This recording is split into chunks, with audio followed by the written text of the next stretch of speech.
Listen, I need you to understand something right now. In the next 60 seconds, you're going to feel an emotion. Maybe it'll be curiosity, maybe doubt, maybe hope. And here's what matters. That emotion is about to make a decision for you, not with you, for you. Because right now, as you're reading this, your brain is running on autopilot, responding to triggers you don't even recognize, making choices you think are yours but actually belong to programming installed years ago. And unless you take control of that programming today, you'll spend the next decade of your life wondering why you keep ending up in the same emotional patterns, the same reactions, the same regrets. But here's the truth nobody's telling you. You are exactly one choice away from completely rewriting your emotional reality. One single choice. Most people never make that choice. They live their entire lives as passengers in their own minds, watching their emotions drive them toward destinations they never chose, reacting when they should be responding, exploding when they should be calm, shutting down when they should be speaking up. And the worst part? They think this is normal. They think everyone lives this way. They think emotional chaos is just part of being human. But you're here, which means you already know there's something different available. You can feel it. There's a version of you that doesn't lose it when someone criticizes your work. A version that doesn't spiral into anxiety every time uncertainty shows up. A version that walks into pressure situations and feels excitement instead of panic. That version isn't some fantasy. That version is who you become when you finally decide to train your emotions instead of being trained by them.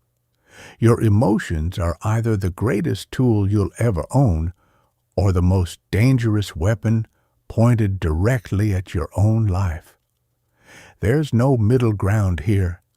Every single emotional reaction you have is either building the future you want or demolishing it brick by brick, either making you sharper or making you weaker, either moving you toward the life you're trying to create or sabotaging it in ways you won't even notice until years later when you look back and realize your own feelings destroyed opportunities you'll never get back.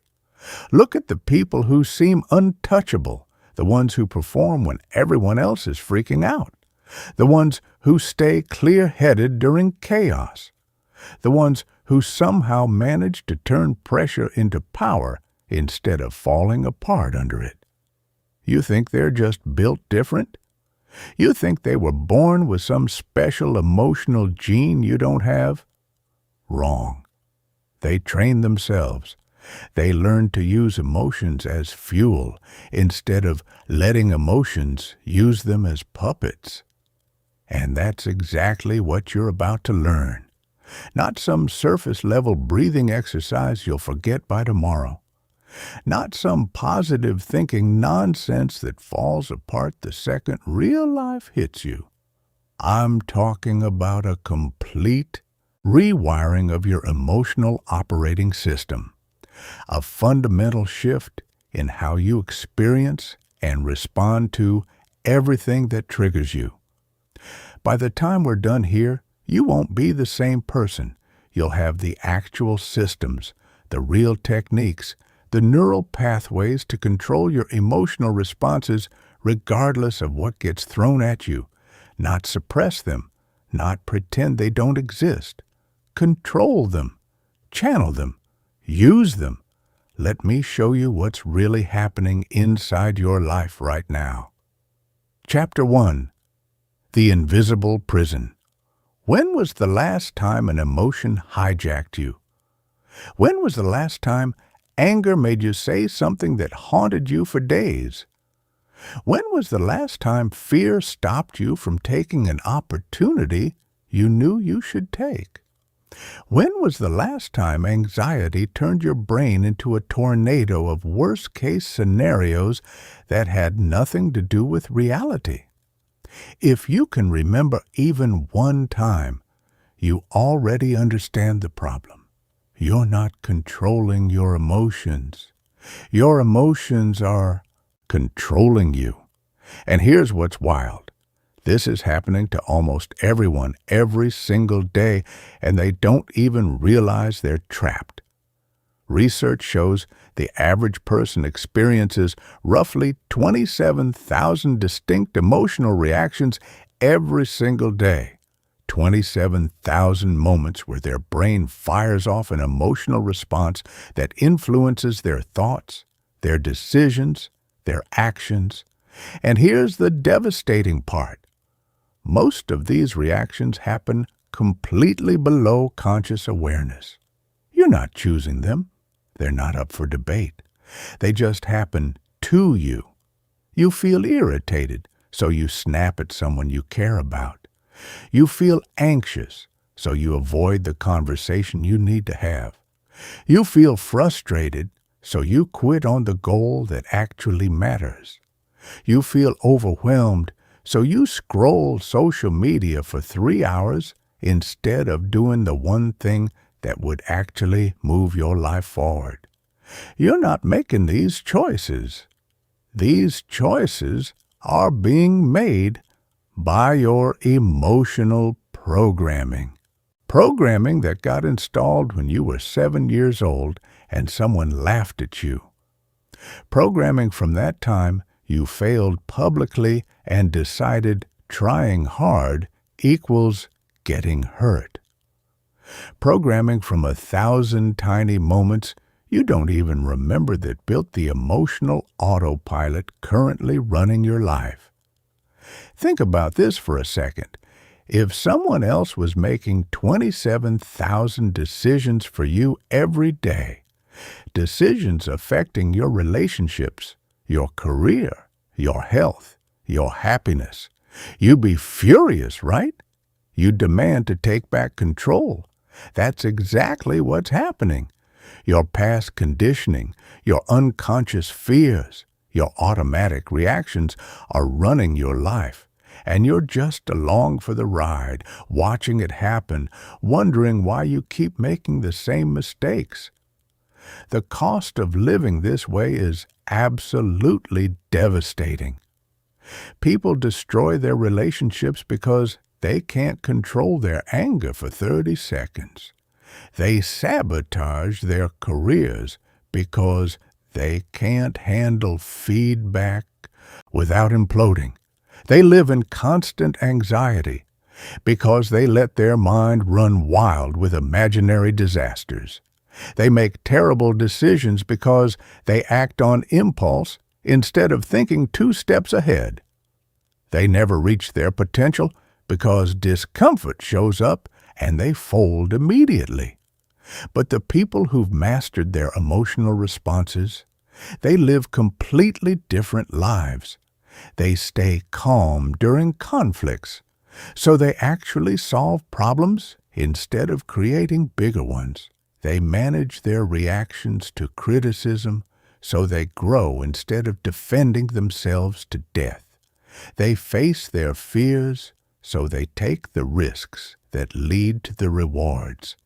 They regulate their emotional states, so they think clearly when everyone else is panicking. They don't let temporary feelings dictate permanent decisions.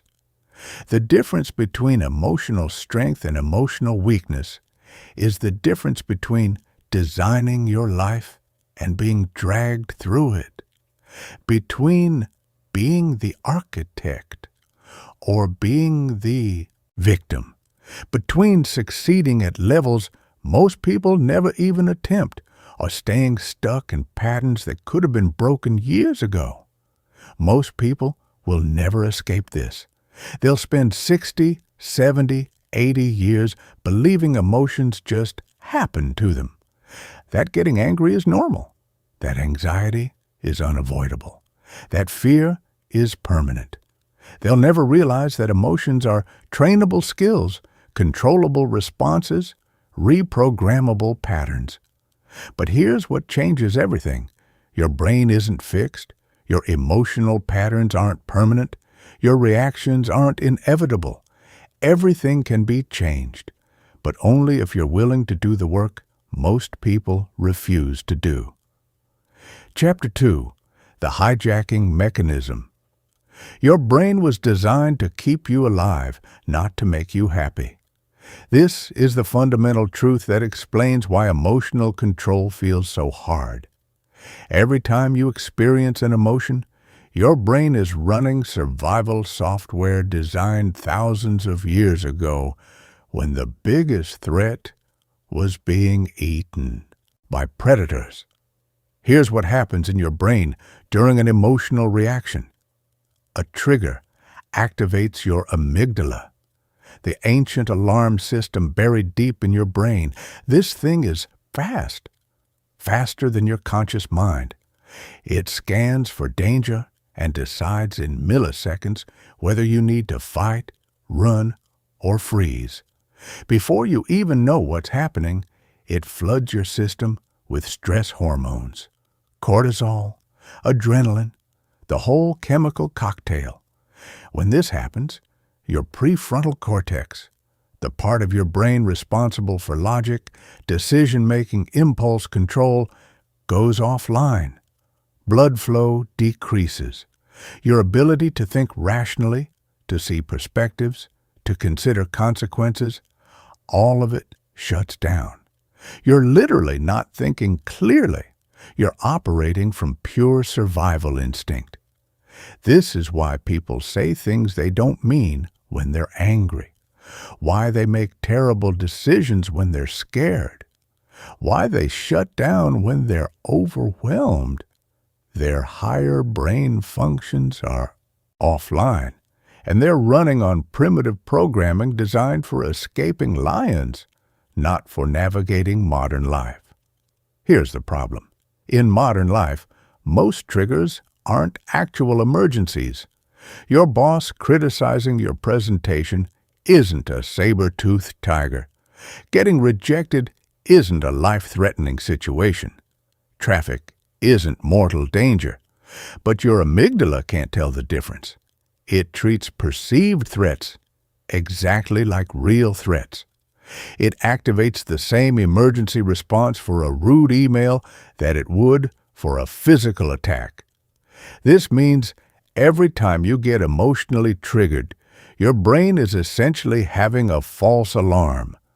It's setting off emergency sirens for situations that don't require emergency responses, like a smoke detector that goes off every time you make toast. And here's where it gets worse.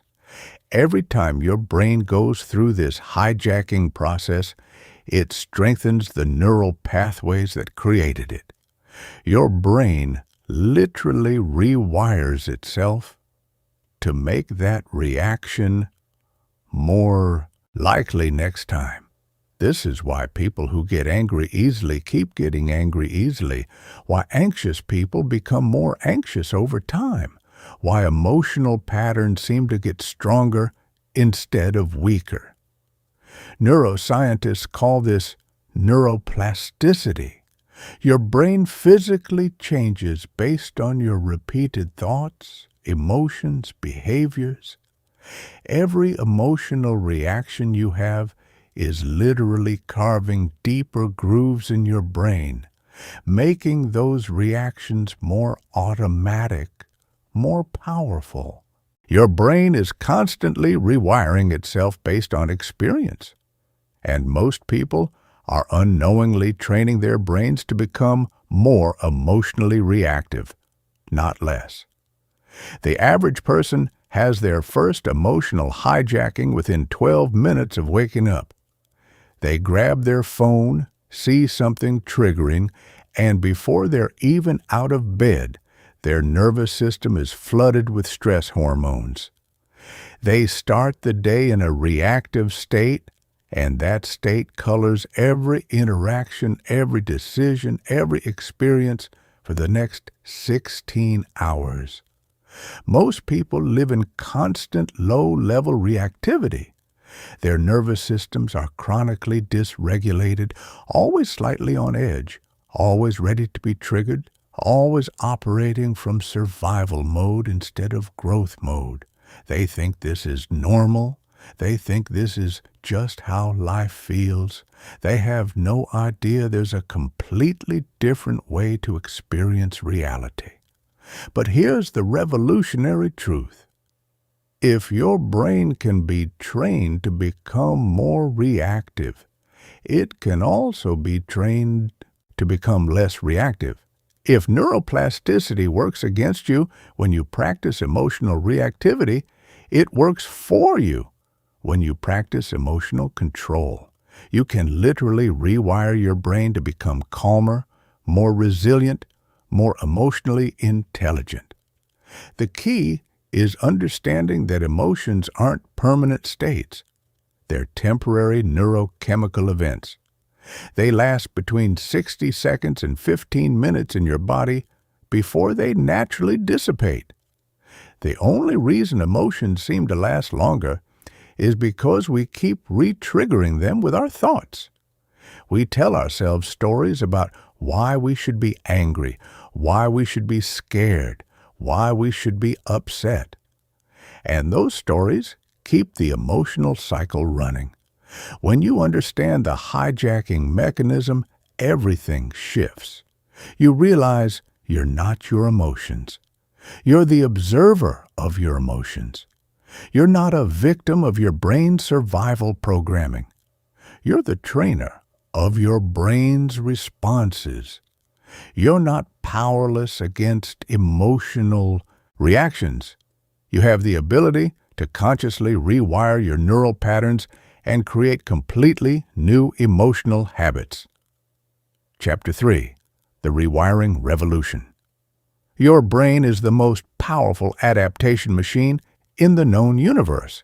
It has the capacity to completely restructure itself based on your experiences, your focus, your repeated behaviors. This is neuroplasticity, and it's the master key to emotional transformation. Most people think their personality is fixed. Their emotional patterns are set in stone. Their reactions are just who they are. This is completely false. Every thought you think, every emotion you feel, every behavior you repeat is physically changing your brain structure. Scientists can measure these changes with imaging technology. They can literally watch the brain rewiring itself in real time. Brain regions that get used frequently become thicker, more developed, more efficient. Regions that don't get used become thinner, weaker, less active. Your brain is constantly rebuilding itself based on how you use it.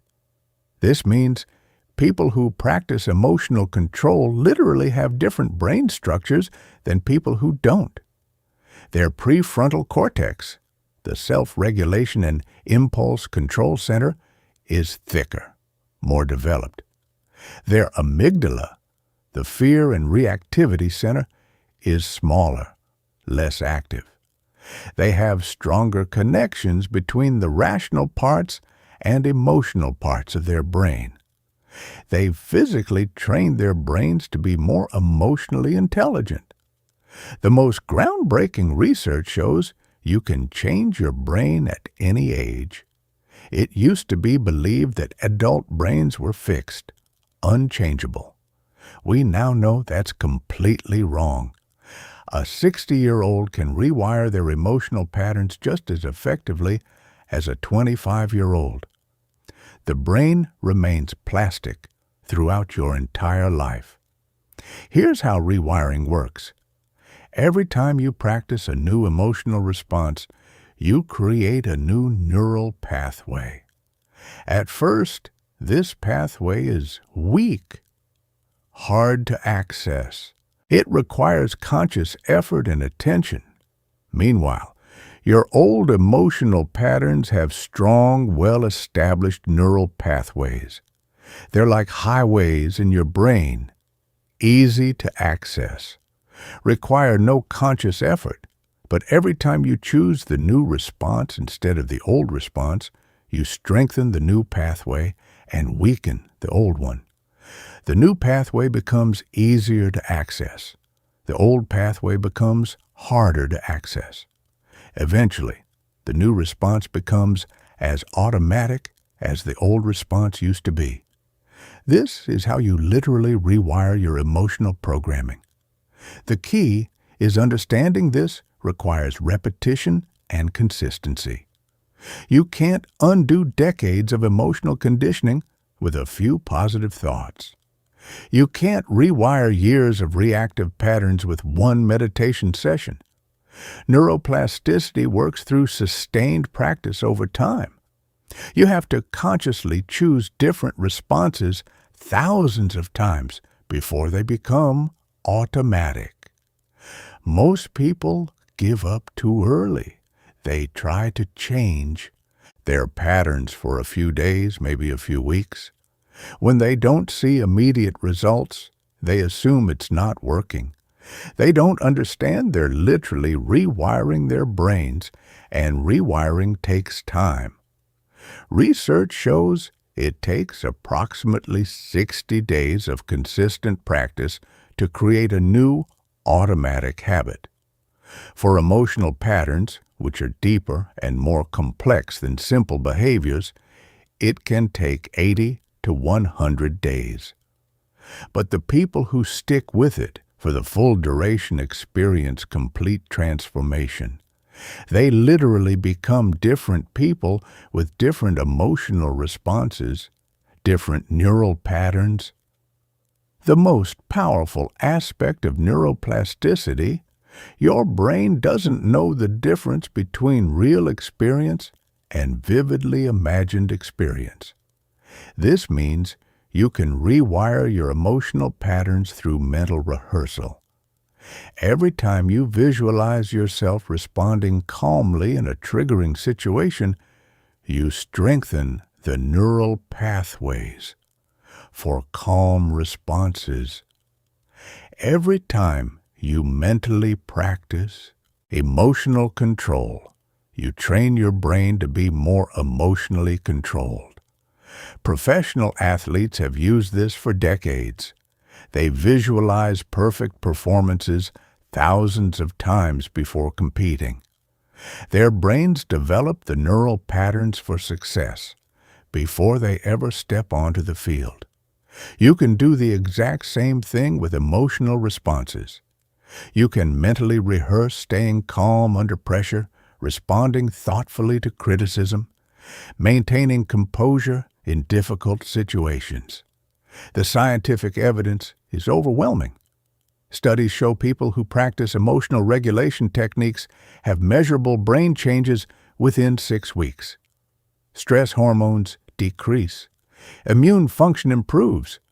Sleep quality increases. Overall emotional well-being transforms. But here's the most important truth about neuroplasticity. It works whether you're conscious of it or not.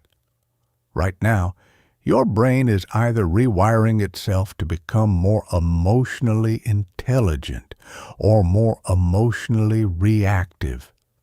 Every emotional experience you have is training your brain in one direction or the other. The question isn't whether you'll change your brain. The question is whether you'll change it intentionally or accidentally.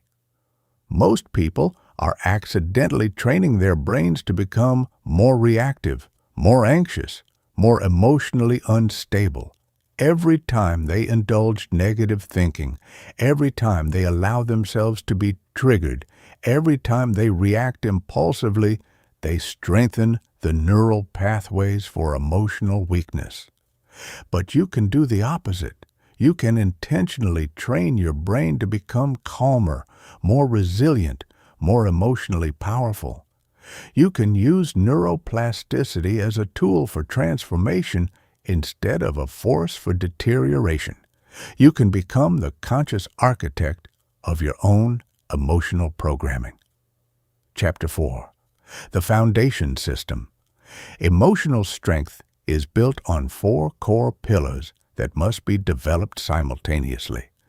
These aren't optional skills you can pick and choose. They're essential capacities that work together to create unshakable emotional control. Most people try to build emotional strength without understanding these foundations. It's like trying to construct a skyscraper without laying proper groundwork. It might work temporarily, but eventually it collapses. Pillar 1. Emotional awareness.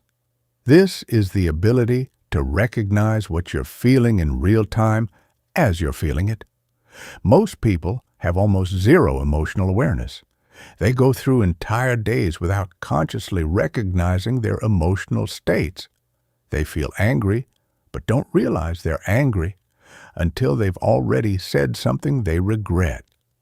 They feel anxious, but don't notice the anxiety until it's already affected their behavior. Emotional awareness is like having an early warning system. It lets you catch emotions when they're still small and manageable before they become overwhelming and uncontrollable. It gives you the chance to choose your response instead of being forced into automatic reactions. Developing emotional awareness requires training your attention to notice the subtle physical sensations that accompany emotions. Anger creates tension in your jaw, shoulders, fists. Anxiety creates tightness in your chest, stomach, throat. Sadness creates heaviness in your heart, lethargy in your limbs. Fear creates constriction in your breathing, weakness in your legs. Every emotion has a unique physical signature. When you learn to recognize these signatures, you can identify emotions before they take control. Pillar 2. Emotional regulation. This is the ability to influence the intensity and duration of your emotional states. The skill of calming yourself when triggered, energizing yourself when depleted, maintaining equilibrium regardless of what's happening around you. Emotional regulation isn't about suppressing emotions or pretending they don't exist. Suppression makes emotions stronger and more likely to explode later. Regulation is about experiencing emotions fully while maintaining conscious control over your responses. Feeling angry without becoming destructive. Feeling scared without becoming paralyzed. Feeling sad without becoming depressed. The most powerful regulation technique is conscious breathing. Your breath is the only part of your autonomic nervous system you can control voluntarily, and it directly influences your emotional state. When you breathe slowly and deeply, you activate your parasympathetic nervous system, which creates feelings of calm and relaxation. When you breathe rapidly and shallowly, you activate your sympathetic nervous system, which creates feelings of stress and activation. Most people breathe unconsciously and reactively. When they get stressed, their breathing becomes shallow and rapid, which makes them more stressed. They're unknowingly using their breath to amplify negative emotions instead of regulating them. But when you learn to breathe consciously and strategically, you can literally change your emotional state in real time. You can calm yourself in the middle of a conflict. You can energize yourself when you're depleted. You can center yourself when you're scattered. Pillar 3. Emotional resilience. This is the ability to recover quickly from emotional setbacks and maintain your strength even under prolonged stress. Resilience isn't about avoiding difficult emotions. It's about experiencing them without being permanently damaged. Most people have very little resilience. One criticism ruins their entire day. One rejection shakes their confidence for weeks. One failure makes them question their worth for months. They allow temporary emotional experiences to create permanent emotional damage. Resilient people experience the same difficult emotions, but they recover quickly. They don't let temporary setbacks create permanent patterns. They understand emotions are temporary experiences, not permanent identities. Building resilience requires developing a growth mindset about emotions. Instead of seeing difficult emotions as problems to avoid, you see them as information to process and opportunities to become stronger. Instead of asking, "Why is this happening to me?" you ask, "What is this teaching me?" and "How is this making me stronger?" Pillar 4. Emotional intelligence in relationships. This is the ability to read and respond to other people's emotions effectively. The skill of creating emotional safety, managing group dynamics, using emotional understanding to build deeper connections. Most people are so focused on managing their own emotions that they completely miss the emotional states of people around them. They're emotionally self-absorbed. They don't notice when someone's struggling, needs support, or feels uncomfortable. Emotionally intelligent people constantly read the emotional temperature of their environment. They notice when someone's energy shifts, when someone becomes defensive, when someone needs encouragement. They use this information to adjust their communication and create better outcomes for everyone. These 4 pillars work together to create a foundation of emotional strength that can withstand any challenge. When you have awareness, you catch problems early. When you have regulation, you manage problems effectively. When you have resilience, you recover from problems quickly. When you have relationship intelligence, you prevent many problems from occurring in the first place. Most people develop these skills randomly and inconsistently. They read about mindfulness and try meditation for a few days. They learn a breathing technique and use it occasionally. They practice awareness when they remember to. This random approach produces random results. But when you develop these pillars systematically and simultaneously, they reinforce each other and create exponential growth in your emotional strength. Your awareness enhances your regulation. Your regulation builds your resilience. Your resilience improves your relationships. Your improved relationships create more opportunities to practice all 4 skills. Chapter 5. Daily Conditioning for Mastery. Emotional mastery isn't built through weekend workshops or occasional practice. It's built through daily conditioning that systematically strengthens your emotional muscles and rewires your automatic responses. Just like physical fitness requires consistent daily exercise, emotional fitness requires consistent daily training. Most people approach emotional development the same way they approach the gym. They get motivated. They go hard for a few days. Then they disappear for 3 months. They think they can develop emotional strength through occasional bursts of effort. But emotional conditioning works exactly like physical conditioning. It requires consistent daily practice over extended periods. You can't do 100 push-ups once and expect to be strong. You can't practice emotional control for 3 days and expect to be emotionally masterful. The most effective approach is creating a daily emotional training protocol that becomes as automatic as brushing your teeth. This protocol should include specific practices for developing each of the 4 foundational pillars designed to progressively challenge and strengthen your emotional capacities over time.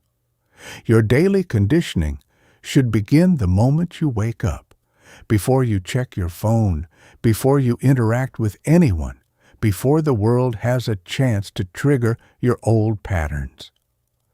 The first hour of your day is the most critical hour for emotional conditioning because it sets the emotional tone for everything that follows. The morning preparation routine. Start with conscious breathing before you even get out of bed. While your mind is still calm and clear, take 8 deep breaths and set your emotional intention for the day. Ask yourself, how do I want to show up emotionally today? Do I want to be calm and centered, confident and assertive, open and compassionate? Set a clear intention and visualize yourself embodying that emotional state throughout the day. Next, practice emotional awareness scanning.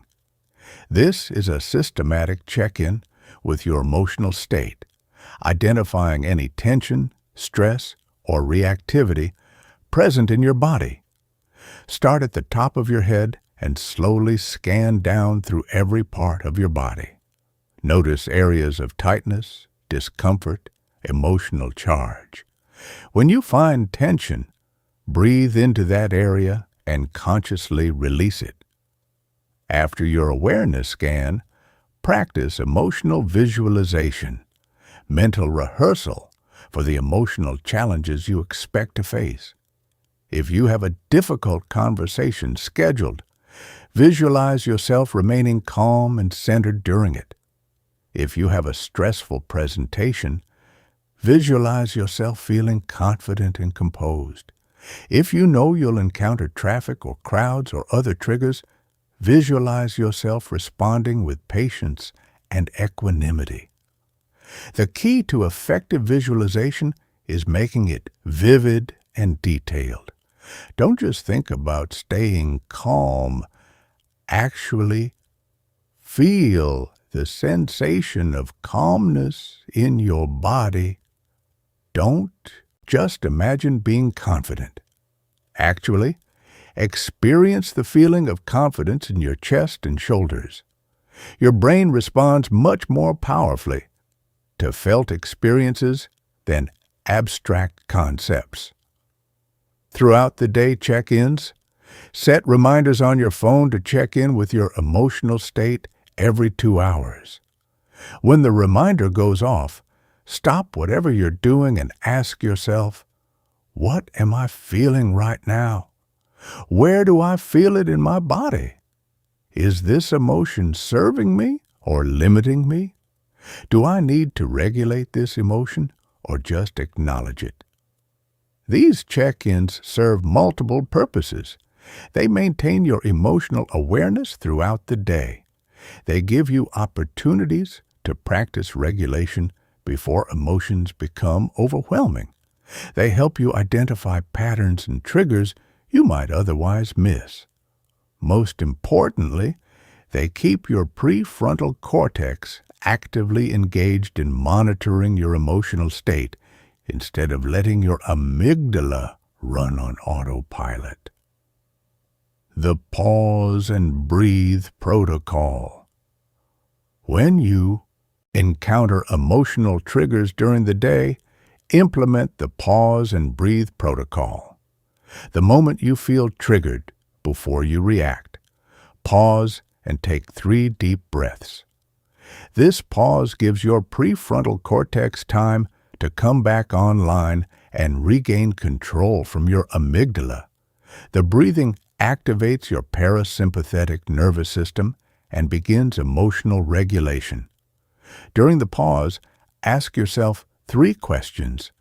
What am I feeling right now?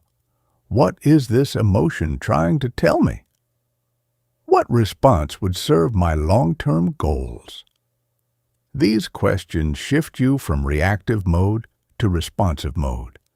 They engage your higher brain functions and give you the opportunity to choose your response instead of being controlled by automatic reactions.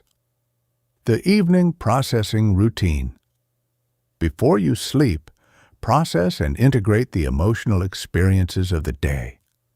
This prevents unprocessed emotions from accumulating in your nervous system and creating chronic stress or reactivity.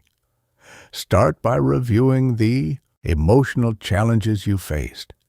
What situations triggered you? How did you respond? What did you learn about your patterns? What would you do differently next time?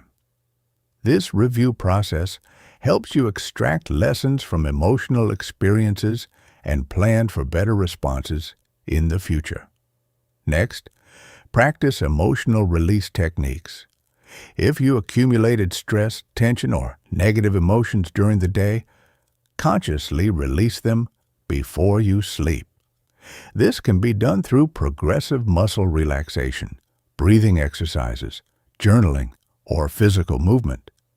The goal is clearing your emotional slate so you don't carry today's stress into tomorrow's experiences. Finally, practice gratitude and appreciation. Identify 3 things you're grateful for from the day, including at least one emotional challenge that helped you grow stronger. Gratitude rewires your brain to notice positive experiences instead of only focusing on problems and threats. It creates positive emotional states that strengthen your overall resilience. This daily conditioning protocol requires only 20 to 30 minutes total. 10 minutes in the morning, brief check-ins throughout the day, 10 minutes in the evening. This small investment creates massive returns in emotional strength, resilience, and life satisfaction. The key is consistency over perfection. You don't need to do every practice perfectly every day. You just need to do something every day to maintain the conditioning process. Even 5 minutes of conscious breathing is better than no practice. Even one emotional check-in is better than going through the entire day unconsciously. Most people underestimate how quickly daily conditioning produces results. Within just 2 weeks of consistent practice, you'll notice significant improvements in emotional awareness and regulation. Within 30 days, you'll experience noticeable changes in resilience and relationship dynamics. Within 90 days, you'll have completely rewired your emotional programming and established new automatic responses. The people who commit to daily emotional conditioning for a full year experience complete transformation. They become completely different people with completely different emotional patterns. They develop the kind of emotional strength that allows them to stay calm under any pressure, respond thoughtfully to any challenge, maintain their equilibrium no matter what's happening around them. But you have to treat emotional conditioning as seriously as physical conditioning. You wouldn't expect to get fit by exercising occasionally when you feel like it. You can't expect to get emotionally fit by practicing skills occasionally when you remember to. Emotional mastery requires the same level of commitment, consistency, and progressive training that physical mastery requires. Chapter 6. Advanced Regulation Techniques. Now that you understand the foundation, it's time to master advanced techniques that separate the emotionally elite from the emotionally average. These aren't basic breathing exercises or simple mindfulness practices. These are powerful neurological interventions that can instantly shift your emotional state even in the most challenging circumstances.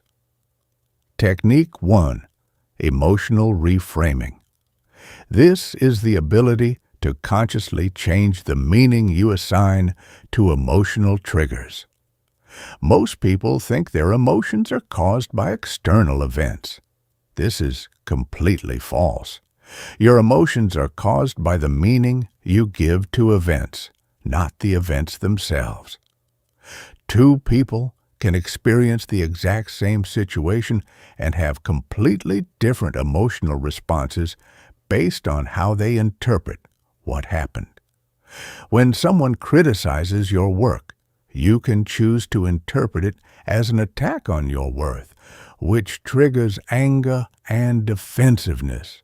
Or you can choose to interpret it as valuable feedback that helps you improve, which triggers curiosity and gratitude. The external event is identical.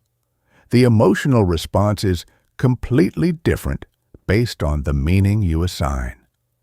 Emotional reframing works by consciously questioning your automatic interpretations and choosing more empowering meanings. When you feel triggered, instead of accepting your first emotional response as truth, ask yourself, what else could this mean? How else could I interpret this situation? What would someone with emotional strength think about this? The most powerful reframing technique is the growth perspective. Instead of asking, why is this happening to me? Ask, how is this making me stronger? Instead of seeing challenges as problems, see them as training. Instead of viewing difficult people as enemies, see them as teachers helping you develop resilience. This shift in perspective literally changes your brain chemistry and transforms negative emotions into positive ones. Technique 2. Emotional anchoring. This is the process of conditioning your body to instantly access specific emotional states through physical triggers. Professional performers use this to instantly access confidence before going on stage. Elite athletes use it to access peak performance states before competing. You can use it to access calmness, confidence, or any emotional state whenever you need it. Emotional anchoring works by repeatedly pairing a physical gesture with a desired emotional state until the gesture automatically triggers the emotion. Choose a specific gesture, like pressing your thumb and index finger together. Every time you feel naturally confident, calm, or strong, immediately make this gesture while fully experiencing the positive emotion. After several repetitions, the gesture becomes an instant trigger for that emotional state. The key to effective anchoring is intensity and repetition. You need to be in a highly emotional state when you create the anchor, and you need to repeat the process multiple times. The stronger the emotion and the more repetitions you do, the more powerful the anchor becomes. Eventually, you can trigger confidence, calmness, or strength instantly just by making the gesture. Technique 3. Emotional transmutation. This is the ability to transform negative emotional energy into positive emotional energy without suppressing or avoiding the original emotion. Most people try to get rid of negative emotions, but this wastes tremendous energy and often makes emotions stronger. Transmutation allows you to use the energy of negative emotions as fuel for positive action. Anger contains enormous energy that can be transmuted into determination and assertiveness. Fear contains alertness and focus that can be transmuted into preparation and strategic thinking. Frustration contains passion that can be transmuted into motivation and drive.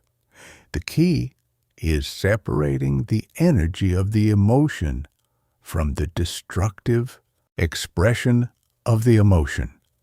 When you feel anger, instead of expressing it destructively or suppressing it completely, harness that energy for focused action toward your goals. When you feel fear, instead of being paralyzed or running away, use that heightened awareness to prepare more thoroughly and think more strategically.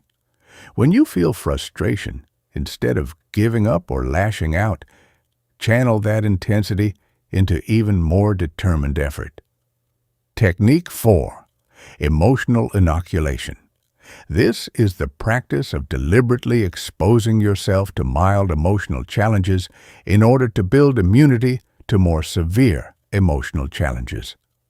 Just like physical vaccines work by exposing you to weakened versions of diseases, emotional inoculation works by exposing you to manageable versions of emotional triggers. If you struggle with criticism, deliberately seek out constructive feedback in low-stakes situations. If you struggle with rejection, deliberately put yourself in situations where rejection is possible but not devastating. If you struggle with pressure, deliberately create mild pressure situations where you can practice maintaining composure. The key to emotional inoculation is progressive overload. Start with challenges that are uncomfortable but manageable. Then gradually increase the difficulty as your emotional strength grows. Each successful experience builds confidence and resilience that carries over to more challenging situations. Every time you successfully handle an emotional challenge, you're literally rewiring your brain to be more confident in similar situations. Your nervous system learns it can handle difficult emotions without being overwhelmed. This creates a foundation of emotional strength that grows stronger with each challenge you overcome. Chapter 7. Conquering your triggers. Every person has specific emotional triggers that instantly hijack their nervous system and throw them into reactive states. These triggers were programmed into your brain through past experiences, usually during childhood or other emotionally intense periods. Most people spend their entire lives being controlled by these triggers, never realizing they have the power to completely neutralize them.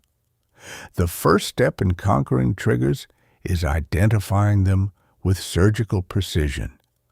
Most people have vague awareness of what bothers them, but they've never done the detailed analysis necessary to understand their trigger patterns.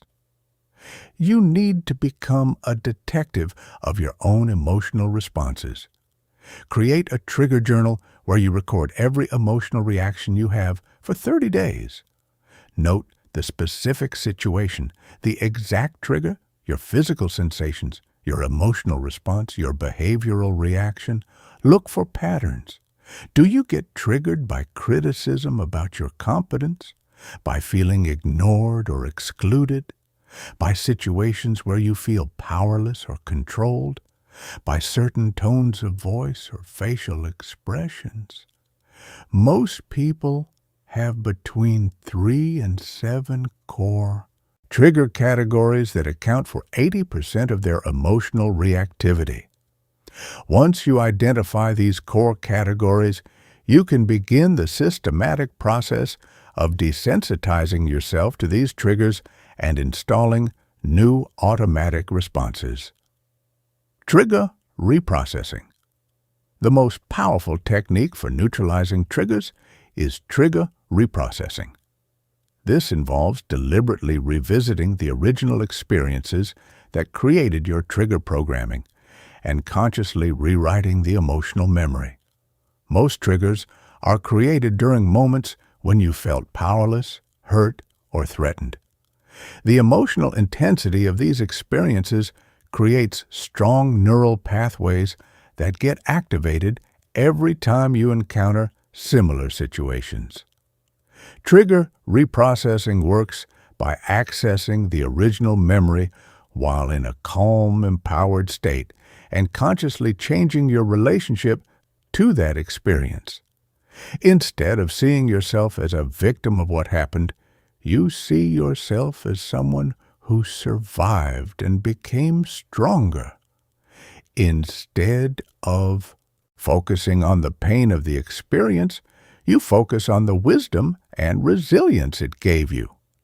The key is reprocessing the memory from your current adult perspective, rather than from the perspective of the child or younger person who originally experienced the trauma. Your adult self has resources, understanding, and emotional strength that your younger self didn't have. When you bring this mature perspective to old wounds, you can heal them and neutralize their power over your present emotional responses. Trigger rehearsal. This involves mentally practicing new responses to your known triggers until these new responses become automatic. Most people only practice emotional responses when they're actually triggered, which means they're practicing while their nervous system is hijacked and their higher brain functions are offline. This is like trying to learn a new skill while having a panic attack. Trigger rehearsal allows you to practice new responses while you're calm and centered, which means you're encoding these new patterns into your brain with full access to your higher cognitive functions. Visualize yourself encountering your specific triggers and responding with complete emotional control. See yourself staying calm when criticized, remaining confident when rejected, maintaining composure under pressure. The more vividly you can imagine these scenarios, and the more intensely you can feel yourself responding with strength, the more powerful the neural encoding becomes. Your brain begins to expect these new responses and starts automatically accessing them when the actual triggers occur. Trigger exposure therapy. This involves deliberately and gradually exposing yourself to your triggers in controlled environments where you can practice new responses. Most people avoid their triggers, which keeps them sensitive and reactive. Controlled exposure allows you to build tolerance and develop new automatic responses. Start with the mildest version of your trigger that you can handle without becoming completely overwhelmed. Practice your new response until you can maintain emotional control consistently. Then gradually increase the intensity of the trigger exposure while maintaining your new response pattern.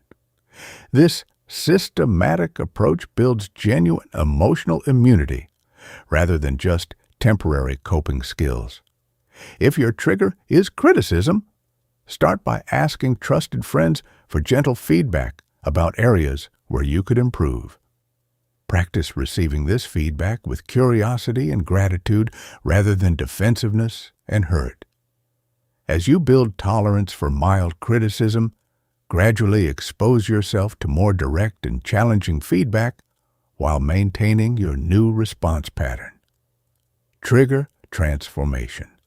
This involves changing your relationship to triggers from seeing them as problems to seeing them as opportunities for growth. Instead of trying to avoid triggers or minimize their impact, you learn to welcome them as chances to demonstrate your emotional strength and practice your new skills. Every time you successfully handle a trigger without being reactive, you prove to yourself that you're no longer controlled by your past programming. Every successful response builds confidence and reinforces your new identity as someone who has mastered emotional control. The triggers that once overwhelmed you become evidence of how much you've grown. This transformation in perspective is crucial because it shifts you from victim mindset to growth mindset. Instead of hoping triggering situations won't happen, you become confident you can handle any triggering situation that does happen. Instead of feeling anxious about potential triggers, you feel excited about opportunities to demonstrate your emotional mastery. Most people will never do the work required to neutralize their triggers. They'll spend their entire lives being jerked around by their emotional programming, reacting automatically to the same situations that triggered them decades ago. But when you systematically identify, reprocess, rehearse, expose, and transform your relationship to triggers, you become truly free from your past conditioning. Chapter 8. Emotional Strength Under Extreme Pressure. True emotional strength isn't tested when life is easy and comfortable. It's tested when you're under extreme pressure, when everything's falling apart, when you're facing your worst fears, when circumstances are most challenging. This is when most people crack emotionally and revert to their most primitive survival responses. This is also when emotionally strong people shine brightest and demonstrate their mastery. Extreme pressure situations have specific characteristics that make them especially challenging for emotional control. They typically involve high stakes, time pressure, uncertainty, multiple stresses occurring simultaneously, and limited resources or support. These conditions are designed by nature to overwhelm your prefrontal cortex and activate your most primitive fight-or-flight responses. Most people approach high-pressure situations hoping they won't lose control emotionally. They cross their fingers and hope their emotional strength will hold up under stress. This passive approach almost always fails because hope is not a strategy. Emotional strength under pressure requires specific preparation, specific techniques, and specific mindsets that must be developed and practiced before the pressure arrives. Principle 1. Pre-pressure conditioning. This means deliberately creating high-pressure practice scenarios where you can develop and test your emotional control skills before you need them in real situations. Most people only practice emotional control when they're calm and relaxed, which means they have no idea how their skills will perform under actual pressure. Elite performers in every field understand this principle. Special forces operators train in environments more stressful than actual combat. So combat feels manageable by comparison. Olympic athletes practice under conditions more pressure-packed than actual competition, so competition feels routine. You need to apply the same principle to emotional training. Create deliberate practice scenarios where you voluntarily expose yourself to pressure while practicing emotional control. Set tight deadlines for important projects and practice staying calm while working under time constraints. Put yourself in challenging social situations and practice maintaining confidence despite social pressure. Take on leadership roles in difficult circumstances and practice making clear decisions despite emotional chaos around you. Principle 2. Pressure breathing protocols. Your breathing pattern is the first thing that changes under pressure, and it directly influences every other aspect of your emotional response. Most people breathe faster and shallower when pressure increases, which sends panic signals to their brain and escalates their stress response. Elite pressure. Performers use specific breathing patterns that maintain emotional control even under extreme stress. The most effective pattern is box breathing. Inhale for 4 counts. Hold for 4 counts. Exhale for 4 counts. Hold for 4 counts. Repeat. This pattern activates your parasympathetic nervous system and maintains optimal oxygen flow to your prefrontal cortex, even under intense pressure. Practice box breathing until it becomes completely automatic. Then use it proactively whenever you enter high-pressure situations. Don't wait until you feel overwhelmed to start using pressure breathing. Begin the protocol as soon as you recognize pressure is building, before your nervous system has a chance to become dysregulated. Principle 3. Pressure. Mindset management. Under extreme pressure, your mind will automatically start generating worst-case scenarios, catastrophic predictions, and overwhelming assessments of everything that could go wrong. This mental chaos creates more pressure than the actual circumstances and makes emotional control nearly impossible.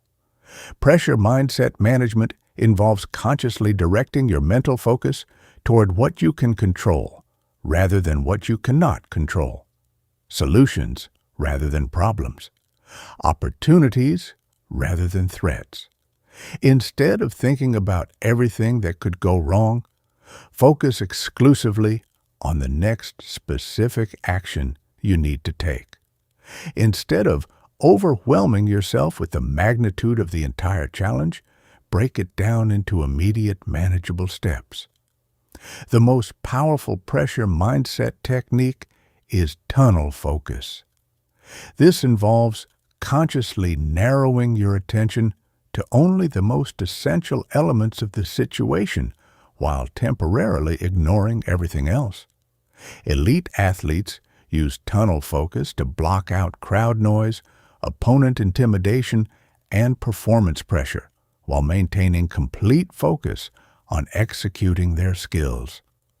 Under extreme pressure, consciously narrow your focus to only what matters most in this moment.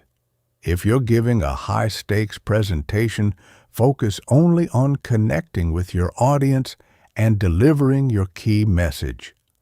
Block out thoughts about career consequences, audience judgments, or everything that could go wrong. If you're in a crisis situation, focus only on the immediate problem that needs to be solved and the specific actions required to solve it. Principle 4. Pressure. Energy management.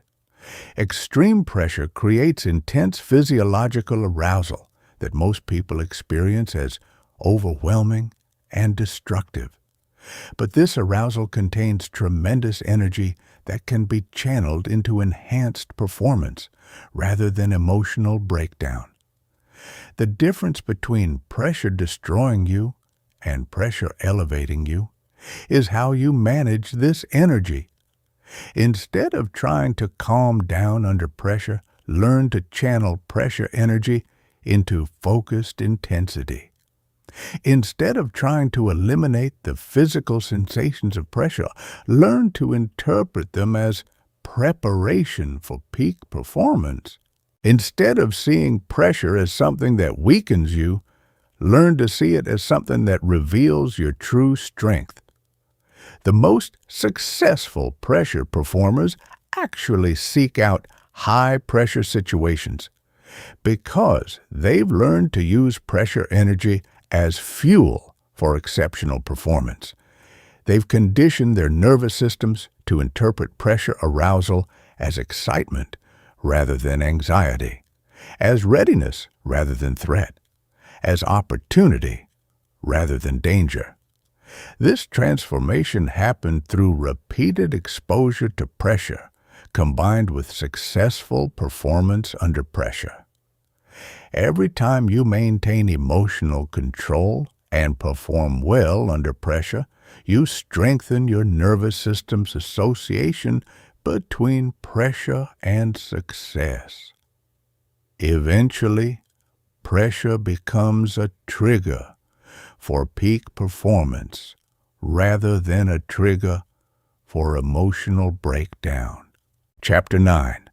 Building Unshakable Resilience. Emotional resilience isn't about avoiding emotional pain or pretending difficult experiences don't affect you. It's about developing the capacity to experience intense emotional challenges without being permanently damaged by them. It's about bouncing back stronger from setbacks instead of being broken by them. Most people have very little emotional resilience, which means every major disappointment, rejection, or failure leaves them emotionally wounded for months or years. The foundation of emotional resilience is understanding the difference between pain and suffering. Pain is the unavoidable emotional response to loss, disappointment, rejection, or failure. It's a natural and healthy reaction to difficult circumstances. Suffering is the optional mental story you tell yourself about the pain that makes it worse and keeps it going longer than necessary. When you experience rejection, the pain of disappointment is natural and temporary. The suffering comes from the stories you tell yourself. I'm not good enough. I'll never succeed. Nobody will ever want me. This is proof I'm a failure. These stories transform temporary emotional pain into permanent emotional damage. They keep you stuck in victim mindset instead of allowing you to process the experience and move forward stronger. Building emotional resilience requires learning to separate pain from suffering. You allow yourself to feel the natural emotional response to difficult experiences without adding the destructive mental commentary that transforms healthy pain into toxic suffering. You experience disappointment without becoming a disappointed person. You feel rejected without concluding you're fundamentally rejectable. Emotional processing protocols. Instead of avoiding or suppressing difficult emotions, you develop systematic ways of experiencing them fully and extracting the wisdom they contain. Most people either try to avoid painful emotions completely or get lost in them and never recover. Neither approach builds resilience. Emotional processing involves consciously creating time and space to feel difficult emotions completely while maintaining enough perspective to learn from them. When something difficult happens, schedule specific time to process the emotional impact. Sit quietly and allow yourself to feel whatever emotions arise without judging them or trying to change them. Notice where you feel the emotions in your body. Breathe into those areas and allow the emotions to move through you naturally. After you've felt the emotions fully, engage your analytical mind to extract lessons from the experience. What did this teach you about yourself, other people, or how the world works? How did this experience reveal your strengths or highlight areas where you need to grow? How can you use this information to make better decisions or develop new skills? What opportunities might emerge from this challenge that wouldn't have existed otherwise? Anti-fragile conditioning.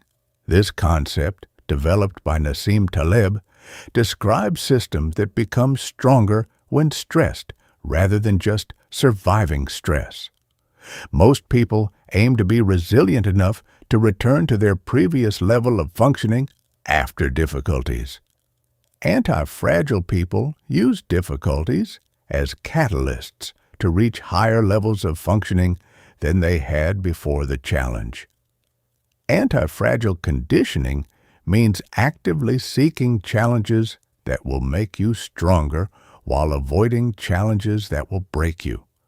It means deliberately putting yourself in situations that require you to grow, adapt, and develop new capabilities.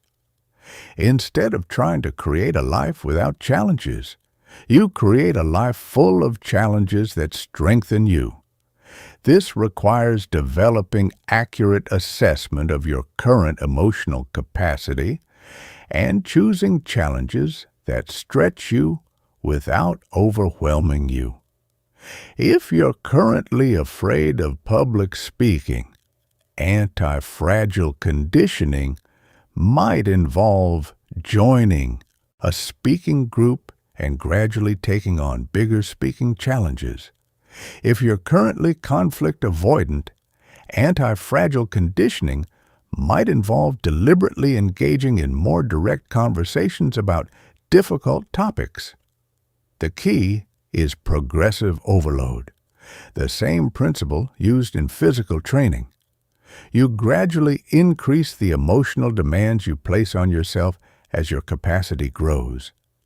Each successfully handled challenge increases your confidence and capability to handle even greater challenges. Eventually, you develop such strong emotional resilience that challenges become opportunities for growth rather than threats to your stability. Identity. Strengthening through adversity. Most people allow difficult experiences to weaken their sense of identity and self-worth. They let failures make them feel like failures. Rejections make them feel unwanted, and setbacks make them question their capabilities. Emotionally resilient people use difficult experiences to strengthen their identity and clarify their values. Every time you face a significant challenge and choose to respond with integrity rather than giving in to fear or anger, you strengthen your identity as someone who acts with integrity under pressure. Every time you persist through difficulties rather than giving up, you strengthen your identity as someone who doesn't quit when things get hard. Every time you treat people with kindness, even when you're struggling, you strengthen your identity as someone who maintains their values regardless of circumstances. This process transforms challenges from threats to your identity into confirmation of your character. Instead of asking, "Why is this happening to me?" you ask, "How is this revealing who I really am?" and "How is this making me into who I want to become?" Instead of seeing setbacks as evidence of weakness, you see them as opportunities to demonstrate strength. Support system architecture. Emotional resilience isn't just an individual characteristic. It's also a function of the relationships and communities that surround you during difficult times. Most people have very weak support systems because they've never consciously designed them, or because they're too proud to ask for help when they need it. Building emotional resilience requires consciously creating relationships with people who can provide different types of support during different types of challenges. You need people who can offer practical help when you're overwhelmed, emotional support when you're struggling, honest feedback when you're confused, and inspiration when you're discouraged. But support system architecture isn't just about having people to help you. It's also about being someone who provides support to others. The act of supporting others during their difficult times strengthens your own resilience by reinforcing your sense of capability, purpose, and connection. When you help others navigate challenges successfully, You build confidence in your own ability to handle future challenges. The most resilient people aren't those who never face difficulties. They're those who have developed such effective systems for processing, learning from, and growing through difficulties that they actually become excited when new challenges arise. They know every challenge is an opportunity to become stronger, wiser, and more capable than they were before. Chapter 10. Mastering Emotional Dynamics in Relationships. Your emotional strength means nothing if you can't maintain it while dealing with other people's emotions. The most challenging test of emotional control isn't what you do when you're alone and calm. It's what you do when you're interacting with people who are stressed, angry, defensive, manipulative, or emotionally dysregulated. This is where most people's emotional strength completely collapses. Other people's emotions are contagious. When someone around you is angry, anxious, or upset, their emotional state automatically influences your nervous system through a process called emotional contagion. Mirror neurons in your brain unconsciously mimic the emotional expressions and body language of people around you, which creates similar emotions in your own body. This means you can start feeling angry just because someone near you is angry, even if their anger has nothing to do with you. Most people are completely unconscious of emotional contagion. They walk into a room where people are stressed and immediately feel stressed without understanding why. They spend time with anxious people and leave feeling anxious. They interact with angry people and find themselves becoming angry. They think these emotional shifts are happening randomly when they're actually being caused by unconscious emotional absorption of other people's states. Principle 1. Conscious emotional boundaries. This means maintaining awareness of your own emotional state while interacting with others and noticing when your emotions start shifting in response to their emotions. Instead of unconsciously absorbing other people's emotional states, you consciously choose which emotions to engage with and which emotions to deflect. Emotional boundaries aren't walls that prevent you from connecting with others. They're filters that allow you to remain empathetic and supportive while maintaining your own emotional equilibrium. You can understand and care about someone's anger without becoming angry yourself. You can support someone who's anxious without absorbing their anxiety. You can help someone who's depressed without becoming depressed. Creating emotional boundaries requires developing what psychologists call differentiation, the ability to remain emotionally connected to someone while maintaining your own separate emotional identity. Most people are either completely merged with other people's emotions or completely cut off from them.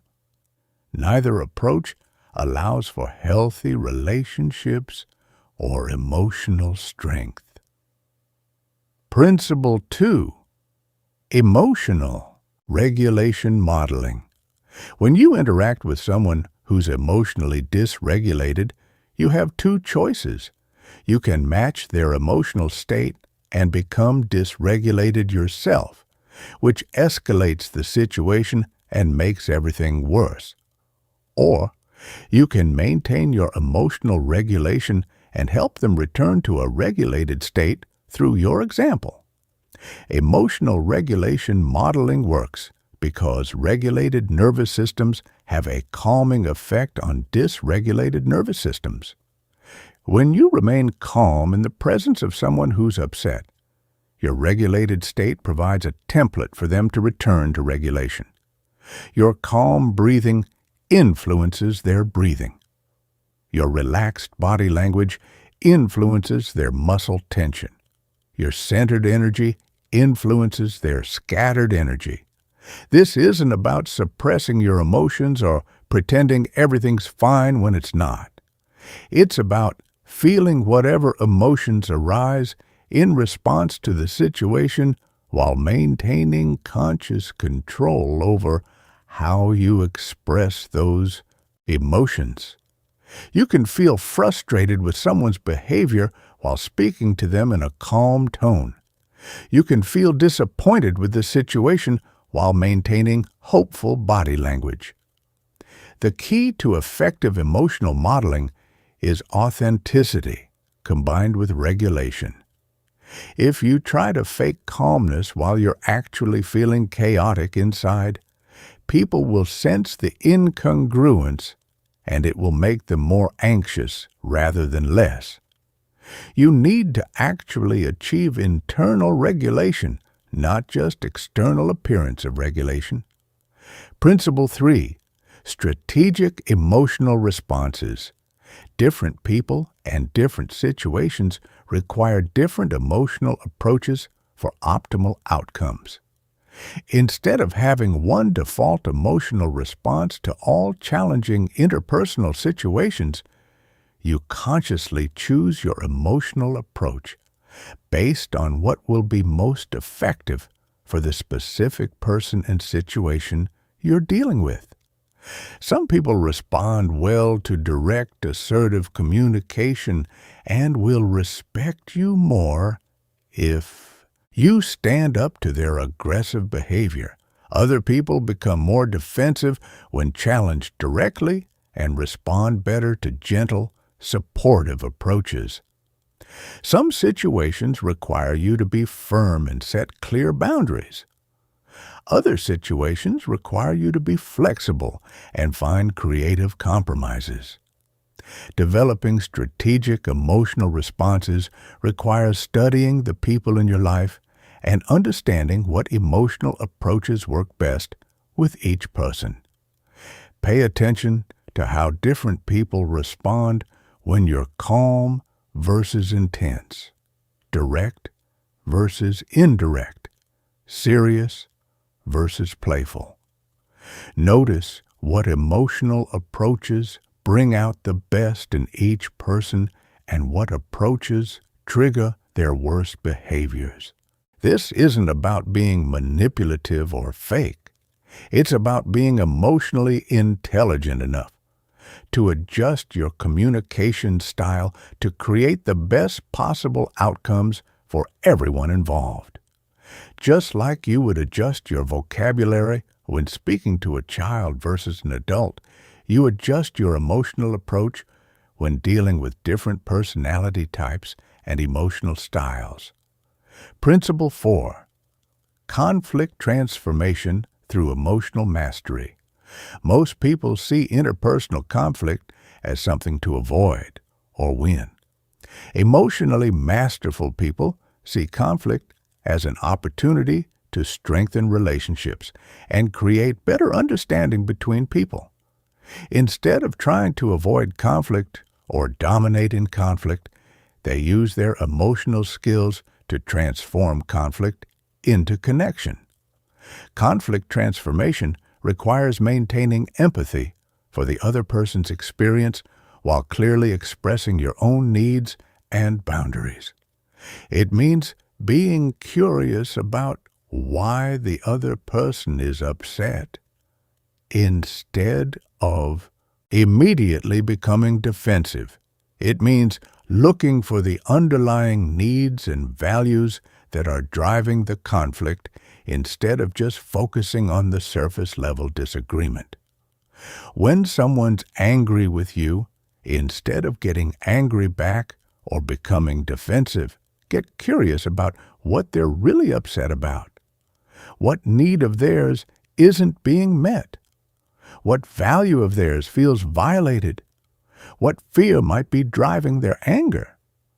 When you approach conflict with genuine curiosity rather than defensiveness, you often discover the real issue is something completely different from what you originally thought. The most powerful conflict transformation technique is emotional Aikido. In martial arts Aikido, instead of meeting force with force, you redirect your opponent's energy in a direction that neutralizes the attack while maintaining harmony. Emotional Aikido works the same way. Instead of meeting anger with anger or defensiveness, you acknowledge the other person's emotional state and redirect their energy toward problem solving.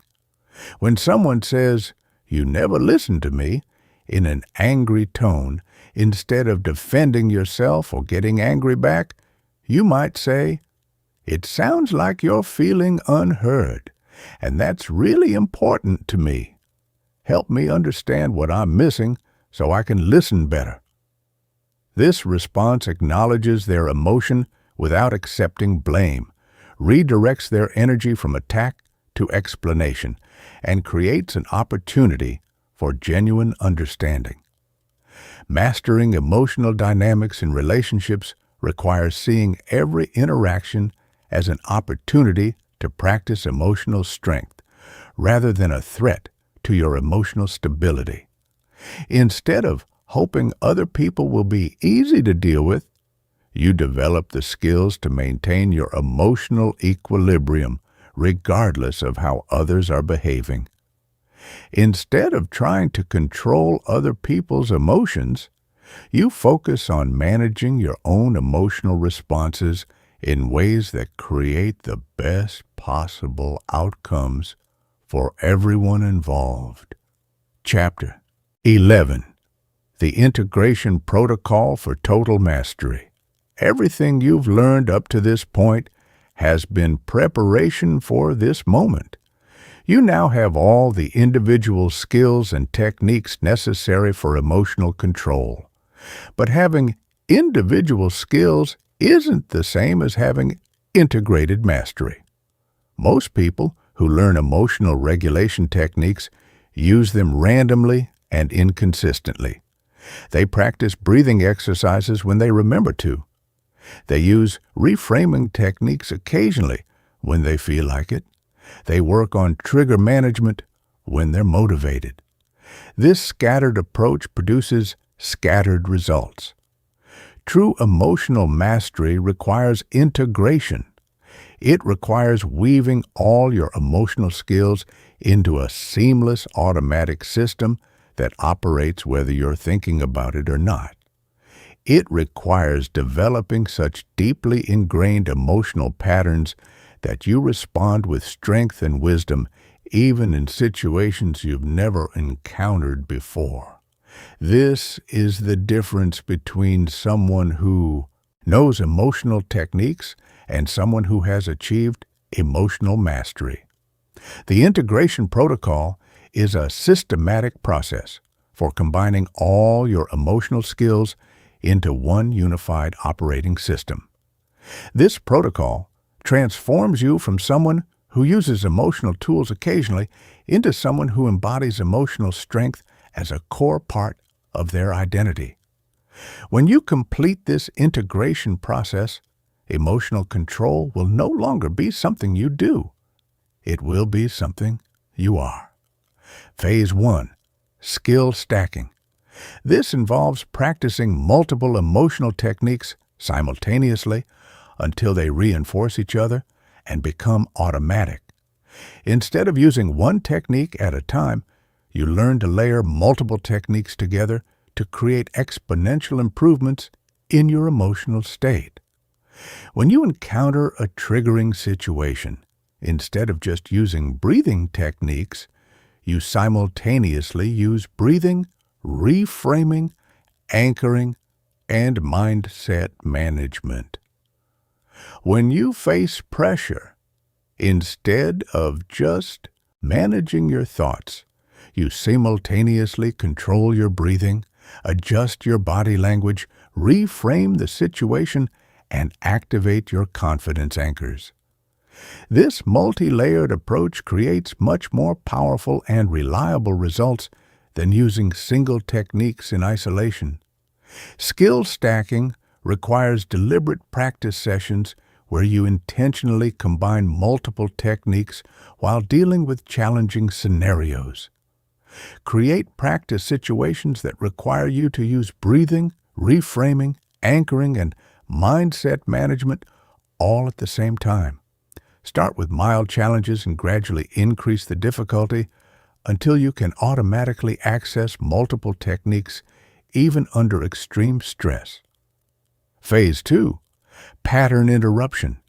Mastery. This involves developing the ability to instantly recognize and interrupt any emotional pattern that doesn't serve your goals. Most people get caught up in emotional patterns before they realize what's happening. They find themselves angry, anxious, or overwhelmed before they have a chance to intervene. Pattern interruption mastery gives you the ability to catch emotional patterns the moment they begin and immediately redirect them toward more productive states. Pattern interruption works by developing exquisite sensitivity to the earliest warning signs of emotional reactivity. You learn to recognize the subtle physical sensations, breathing changes, and mental shifts that occur in the first few seconds of an emotional reaction. The moment you detect these early warning signs, you automatically activate your integrated emotional control system. This requires training your attention to constantly monitor your internal state without becoming obsessed with it. You develop a background awareness that continuously scans for emotional changes while allowing you to remain fully present and engaged with whatever you're doing. This background monitoring becomes as automatic as your awareness of your physical balance when you're walking. Phase 3. Contextual adaptation mastery. This involves developing the ability to automatically adjust your emotional approach based on the specific context you're in. Different situations require different emotional strategies, and true mastery means intuitively knowing which approach will be most effective in each unique situation. In high-pressure business situations, you might need to emphasize confidence, clarity, and decisive energy. In intimate personal relationships, you might need to emphasize empathy, patience, and emotional availability. In crisis situations, you might need to emphasize calm, focus, and strategic thinking. Contextual adaptation mastery means automatically shifting into the optimal emotional state for each situation without having to consciously think about it. This requires developing contextual intelligence, the ability to rapidly assess the emotional demands of any situation and automatically access the emotional resources that will be most effective. This assessment and adjustment process becomes so automatic that you shift into the optimal emotional state before you're even consciously aware of what the situation requires. Phase 4. Emotional leadership integration. This involves using your emotional mastery not just for your own benefit, but to elevate the emotional states of everyone around you. When you've achieved true emotional mastery, your presence automatically helps other people access better emotional states. You become a force for emotional elevation wherever you go. Emotional leadership integration means using your regulated nervous system to help regulate other people's nervous systems. Using your clarity to help others think more clearly. Using your calm to help others feel more peaceful. Using your confidence to help others feel more empowered. This isn't about manipulation or control. It's about using your emotional strength to create better outcomes for everyone involved. This requires developing the ability to remain emotionally centered while actively engaging with other people's emotional states. You learn to maintain your own emotional equilibrium while simultaneously providing emotional support, guidance, and stability to others. This is the highest level of emotional skill because it requires managing multiple emotional systems at the same time. Phase 5, Unconscious Competence Establishment. This involves practicing your integrated emotional mastery until it becomes so automatic that you don't have to think about it at all. Your emotional responses become optimized by default. You automatically respond with wisdom, strength, and clarity, regardless of what situation you encounter. Unconscious competence means your emotional system operates like a high-performance engine that runs smoothly and efficiently without conscious monitoring. You trust your emotional responses because you've trained them to be reliable.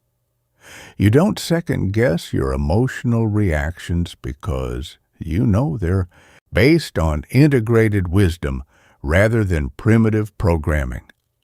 This level of mastery typically requires 16 to 20 months of consistent, deliberate practice.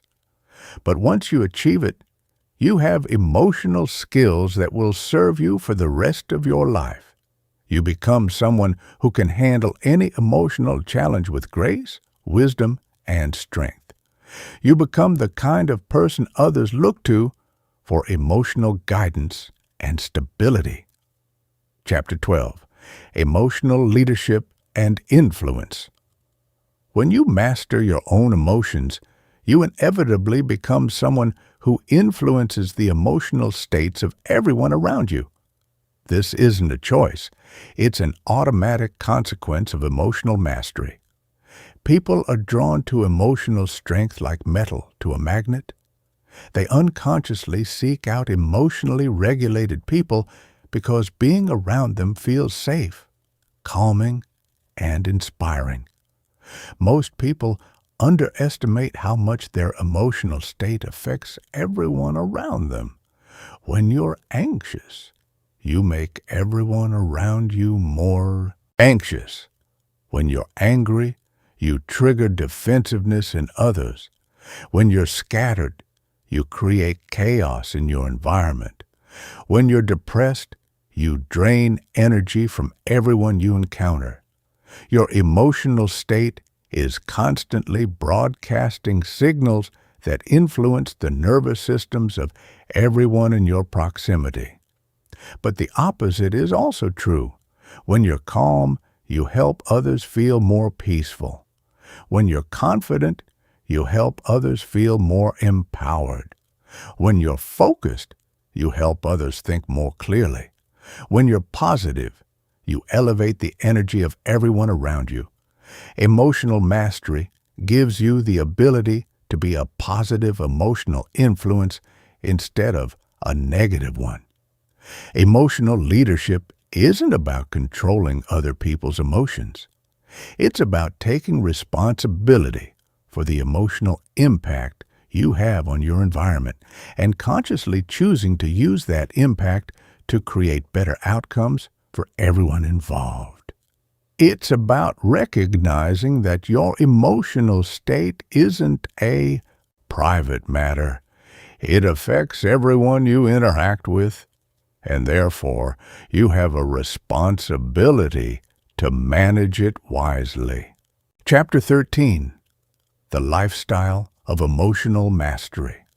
Emotional mastery isn't a skill you use occasionally when you remember to. It's a way of life that permeates every aspect of your existence. When you achieve true emotional mastery, it becomes integrated into your identity, your relationships, your career, your health, and your daily routines. It becomes the foundation upon which you build everything else in your life. Most people compartmentalize their emotional development. They work on emotional skills during meditation sessions or therapy appointments, but they don't integrate these skills into their everyday living. They have one way of being during their personal development time and a completely different way of being during their work time, family time, and social time. This compartmentalization prevents them from achieving true mastery.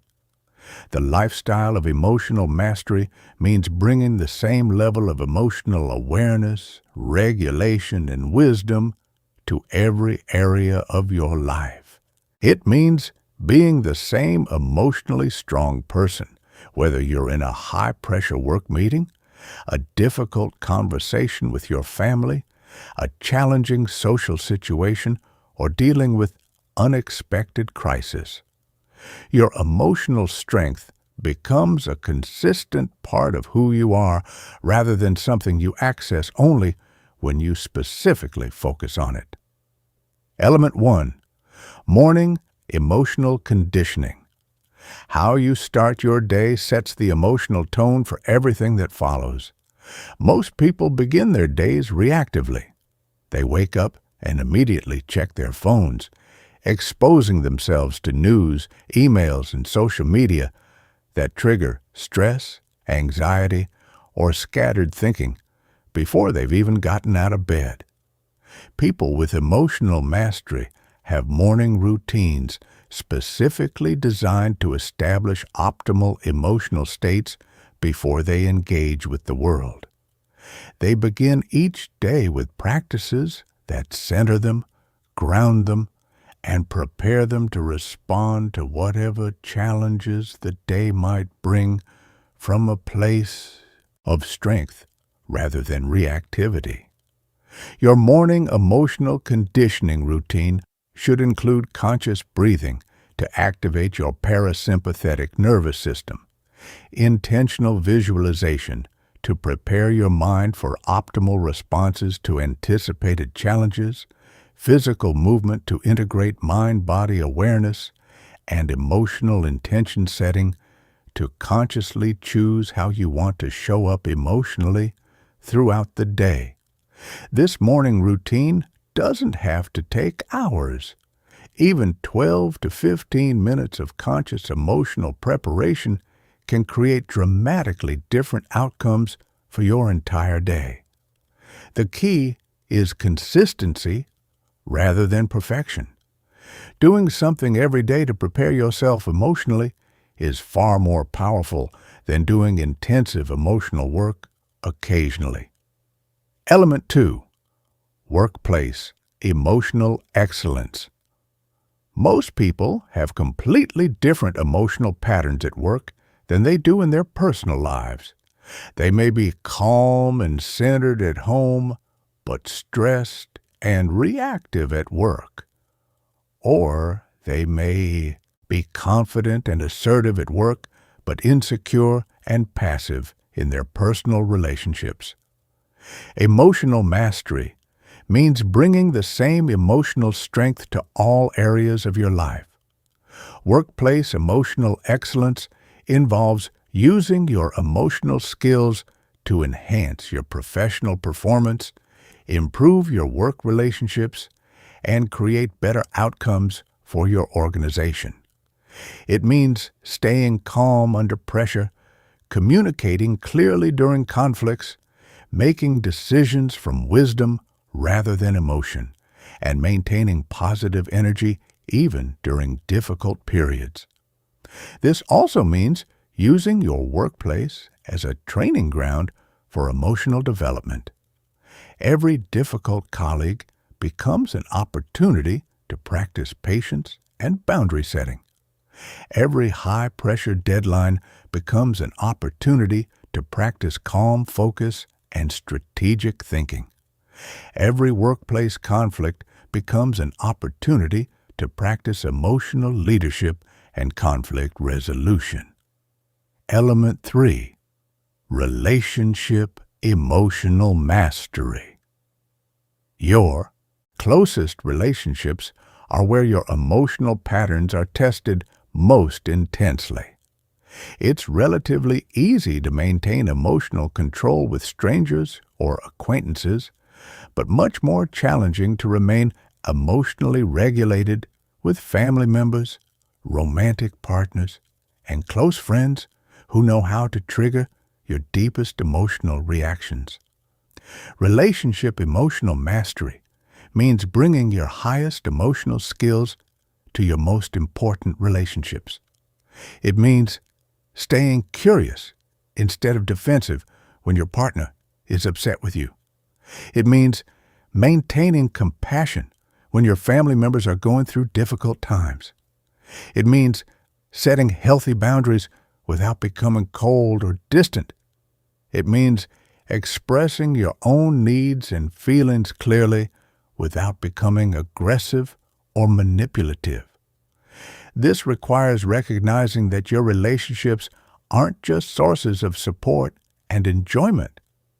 They're also powerful emotional training environments that can help you develop strength, wisdom, and resilience. Every relationship challenge becomes an opportunity to practice emotional skills and deepen your mastery. Element 4. Physical emotional integration. Your emotional state and your physical state are intimately connected. Your posture affects your confidence. Your breathing affects your calmness. Your movement patterns affect your energy levels. Your sleep quality affects your emotional resilience. People with emotional mastery understand these connections and use their physical practices to support their emotional goals.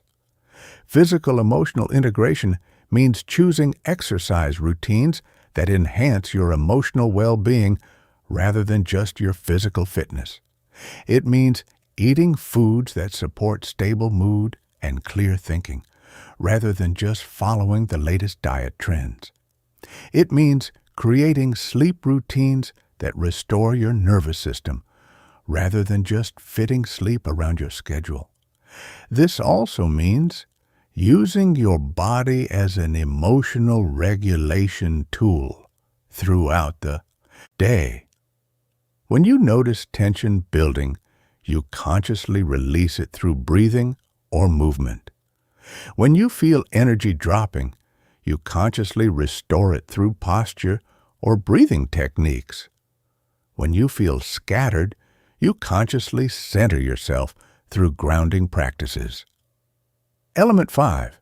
Continuous emotional growth.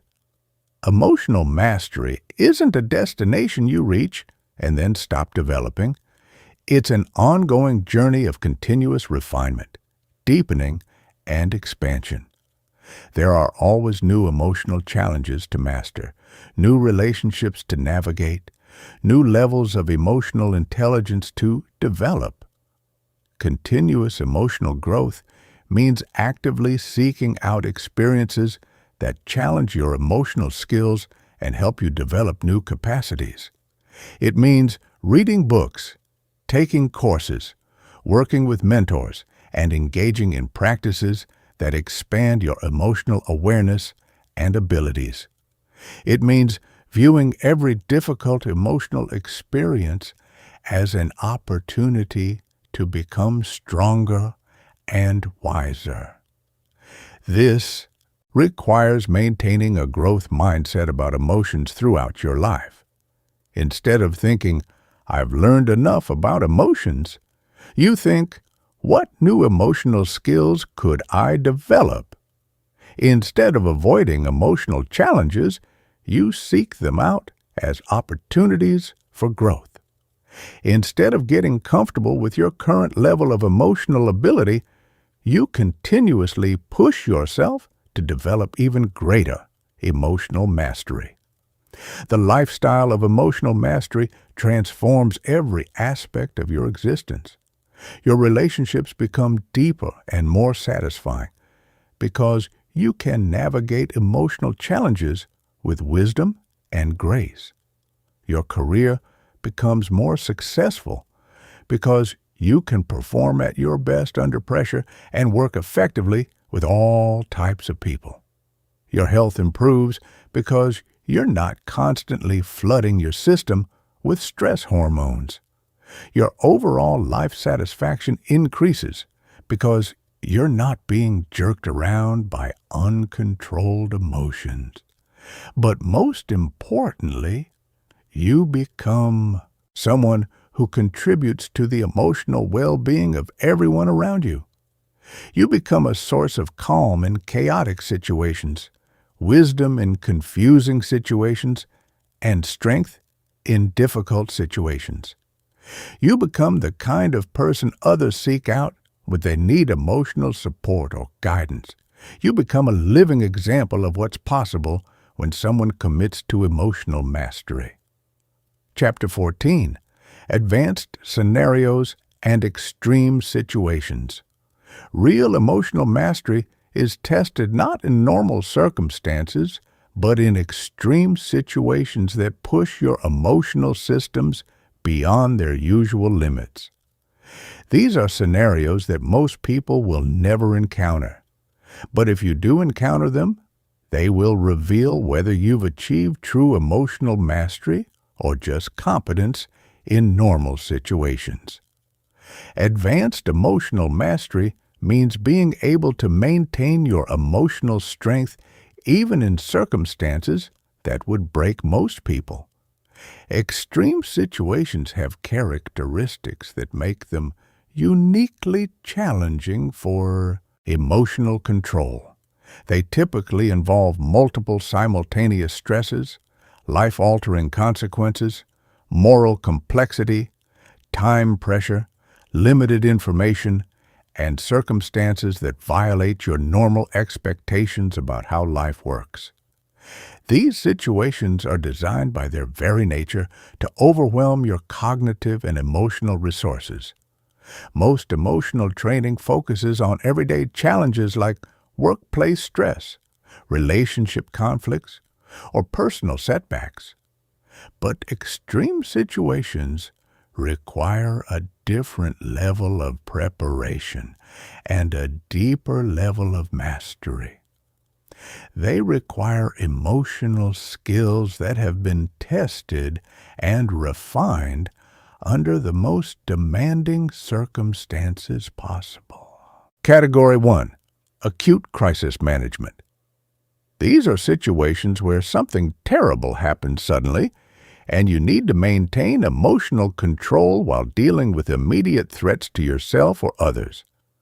Natural disasters, medical emergencies, accidents, violence, or sudden loss all fall into this category. Acute crisis emotional management requires the ability to instantly access calm, clear thinking, and decisive action even when your nervous system is flooded with stress hormones. It requires temporarily compartmentalizing your natural emotional reactions in order to handle immediate practical necessities, while also maintaining enough emotional awareness to process the experience appropriately later. This level of emotional control is developed through exposure training that gradually builds your tolerance for acute stress.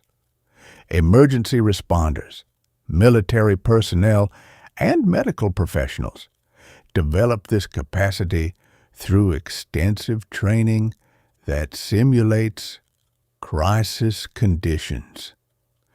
You can develop similar capacities by deliberately exposing yourself to manageable stress situations and practicing emotional regulation under pressure.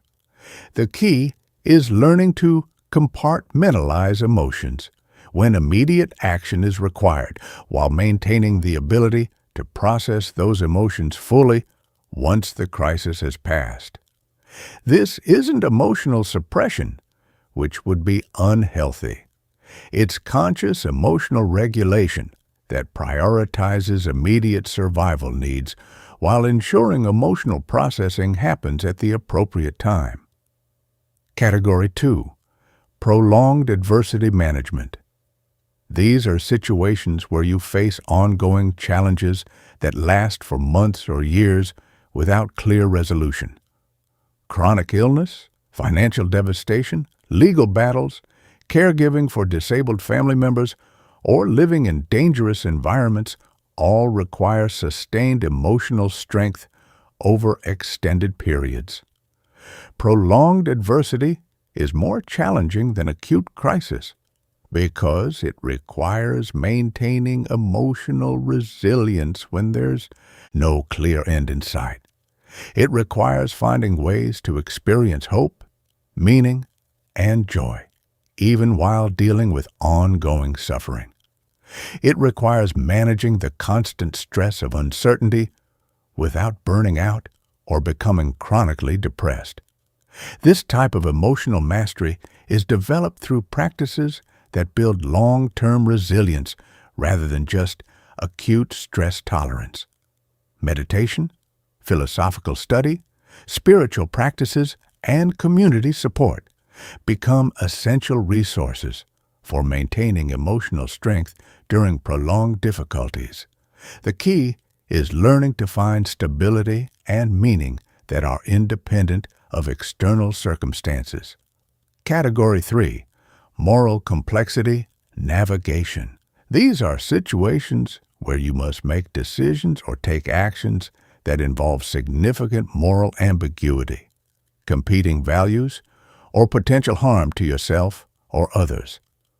Whistleblowing situations, end-of-life decisions, custody battles, or situations where helping one person means hurting another all fall into this category. Moral complexity creates unique emotional challenges because it involves potential guilt, shame, regret, and responsibility, regardless of what decision you make. These situations require maintaining emotional clarity while dealing with uncertainty about what is right, pressure from others who disagree with your choices, and the weight of knowing your decisions will have serious consequences. This type of emotional mastery is developed through ethical reasoning practice, values clarification work, and experience making difficult decisions in lower-stakes situations. The key is learning to access your deepest values and wisdom even when you're feeling intense emotional pressure from multiple directions. Category 4. Public scrutiny and attack management. These are situations where you become the target of public criticism, social media attacks, legal accusations, or media scrutiny. Political figures, public intellectuals, business leaders, and activists all face these challenges, but they can happen to anyone in our hyper-connected world. Public scrutiny creates emotional challenges that are different from private difficulties because they involve attacks on your reputation, character, and public identity. They often involve dealing with misrepresentation, false accusations, and hostility from people who don't know you personally but have strong opinions about you based on limited information. This type of emotional mastery requires developing immunity to the opinions of people who don't matter, while remaining open to legitimate feedback from people who do matter. It requires maintaining your sense of identity and self-worth even when you're being publicly criticized or misrepresented. It requires staying focused on your mission and values even when you're facing intense social pressure to change course.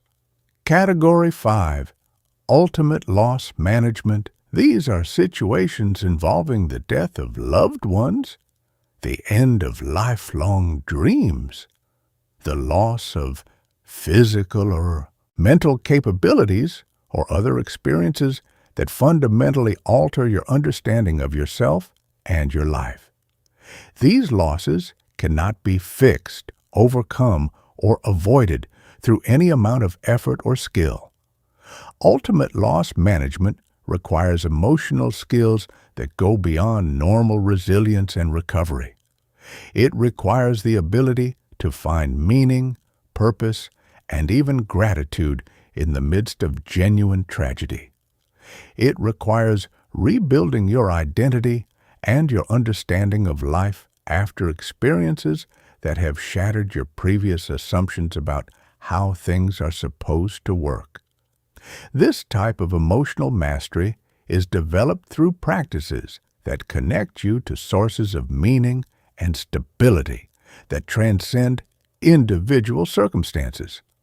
Spiritual practices, philosophical study, service to others, and deep relationships become essential resources for navigating ultimate losses. The key is learning to find sources of strength and meaning that cannot be taken away by external circumstances. Mastering these extreme scenarios requires going far beyond normal emotional development. It requires developing what psychologists call post-traumatic growth, the ability to emerge from difficult experiences stronger, wiser, and more resilient than you were before. It requires transforming suffering into strength, adversity into wisdom, and challenges into opportunities for deeper mastery. Most people will never face all of these extreme situations, but preparing for them develops emotional capacities that serve you in all areas of life. When you know you can handle the worst-case scenarios, normal challenges become much more manageable. When you've developed emotional skills that work under extreme pressure, everyday emotional challenges feel effortless by comparison. Chapter 15, Becoming Emotionally Unshakable, Part 1. This is where everything you've learned comes together.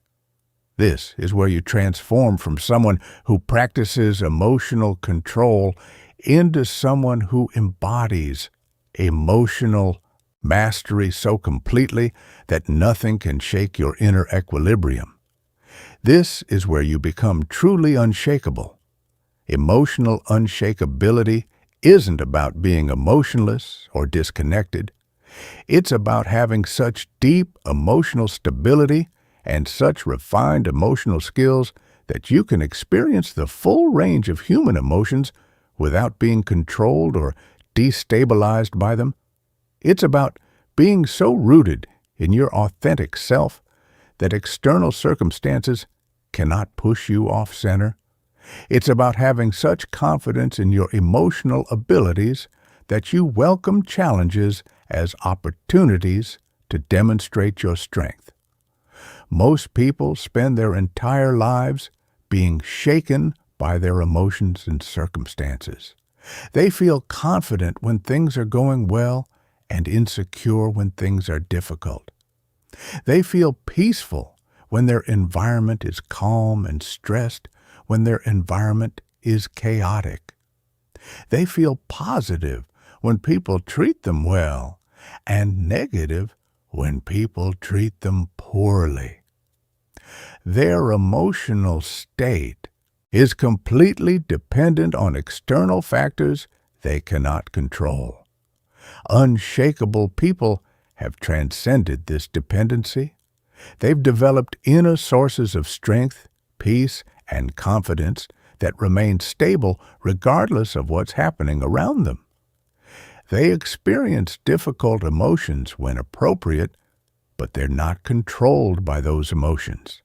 They care about external outcomes, but their sense of self-worth and inner peace aren't dependent on those outcomes. This level of emotional mastery requires integrating everything you've learned into a coherent philosophy and way of being that guides every aspect of your life.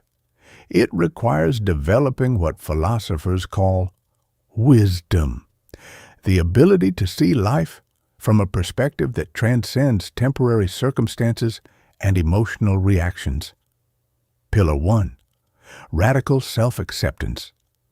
This means accepting yourself completely as you are right now, including your emotions, your reactions, your history, and your current limitations. Most people are at war with themselves. They fight against their emotions, judge their reactions, and try to be someone different from who they are.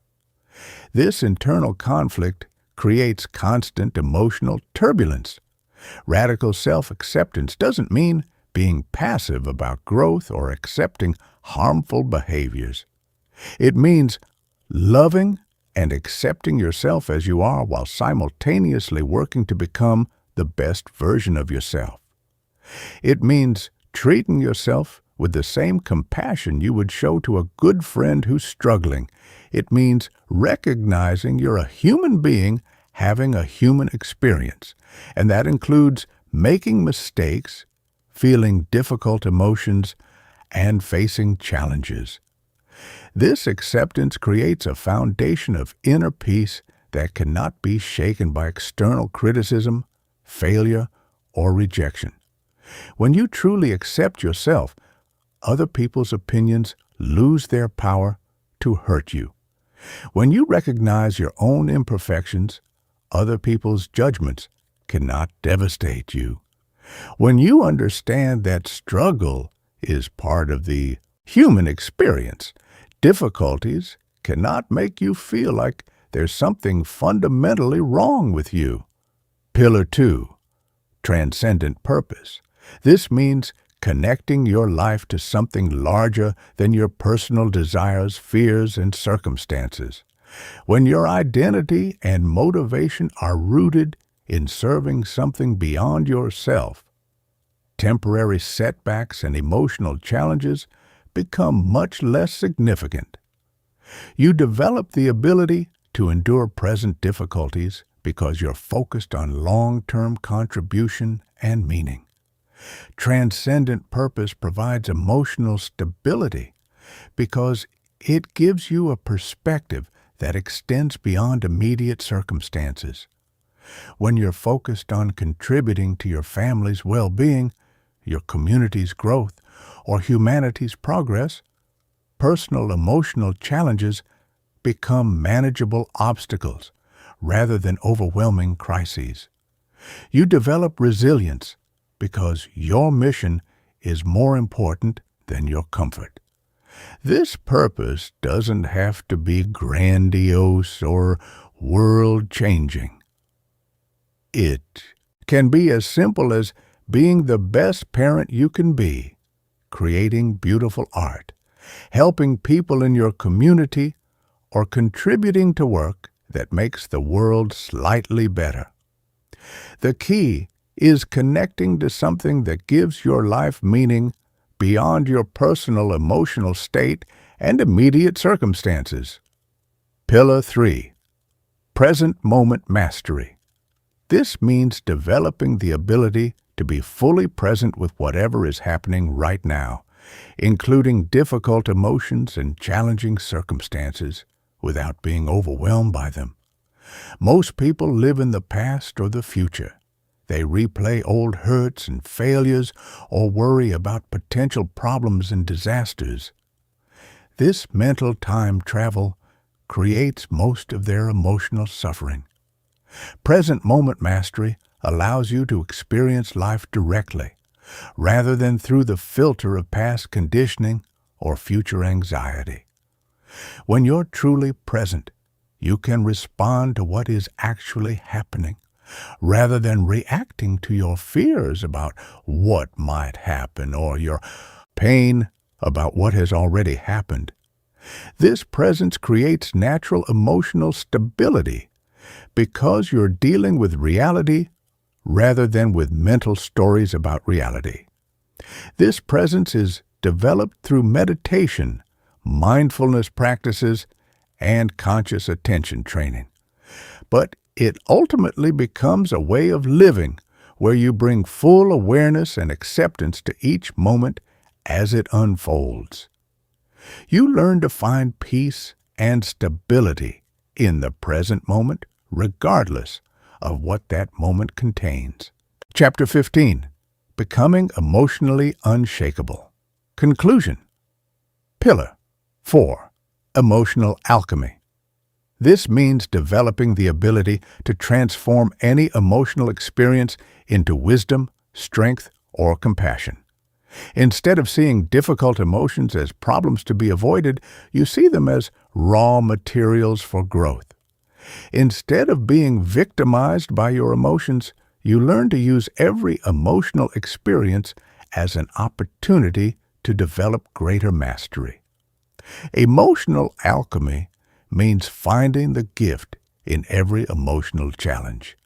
Anger teaches you about your boundaries and values. Fear teaches you about what matters to you and helps you prepare for challenges. Sadness teaches you about love and loss and connects you to the universal human experience. Anxiety teaches you about uncertainty and helps you develop faith and resilience. This alchemical perspective transforms your relationship to difficult emotions completely. Instead of trying to avoid emotional pain, you learn to extract wisdom from it. Instead of being weakened by emotional challenges, you become stronger through them.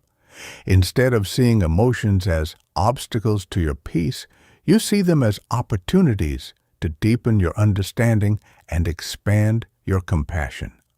Pillar 5. Unconditional love. This means developing the capacity to love yourself and others regardless of circumstances, behaviors, or outcomes. Most people's love is conditional. They love themselves when they're successful and judge themselves when they fail. They love others when those people treat them well and withdraw their love when they're disappointed. This conditional love creates constant emotional instability. Unconditional love provides unshakable emotional stability because it's not dependent on anything that can be lost or taken away. When you love yourself unconditionally, your self-worth cannot be destroyed by failure, rejection, or criticism. When you love others unconditionally, your relationships cannot be destroyed by disappointment, conflict, or change. This doesn't mean accepting harmful behavior or staying in destructive relationships. It means maintaining compassion and goodwill, even while setting boundaries and making difficult decisions. It means recognizing the essential worth and dignity of every person, including yourself, regardless of temporary behaviors or circumstances. When you integrate these 5 pillars completely, you become truly unshakable. You develop what ancient philosophers called equanimity, the ability to remain balanced and peaceful regardless of what life brings you. You experience the full range of human emotions without being controlled by them. You care deeply about life and people without being attached to outcomes you cannot control. This unshakability isn't something you achieve and then maintain effortlessly. It's something you practice and deepen throughout your entire life. There will always be new challenges that test your emotional mastery and opportunities to develop even greater stability and wisdom. But once you taste true emotional unshakability, you will never again be willing to live at the mercy of uncontrolled emotions and external circumstances. The final transformation. You now have everything you need to achieve complete emotional mastery. You have the knowledge, the techniques, the systems, the roadmap. The only question remaining is whether you will commit to the practice required to make this transformation real in your life. Most people will read this information and do nothing with it. They'll remain emotional slaves for the rest of their lives, controlled by programming they never questioned, triggered by circumstances they never learned to manage, limited by fears they never faced. But you are not most people. You are someone who has the courage to do the work that creates real transformation. You are someone who refuses to accept emotional weakness as inevitable.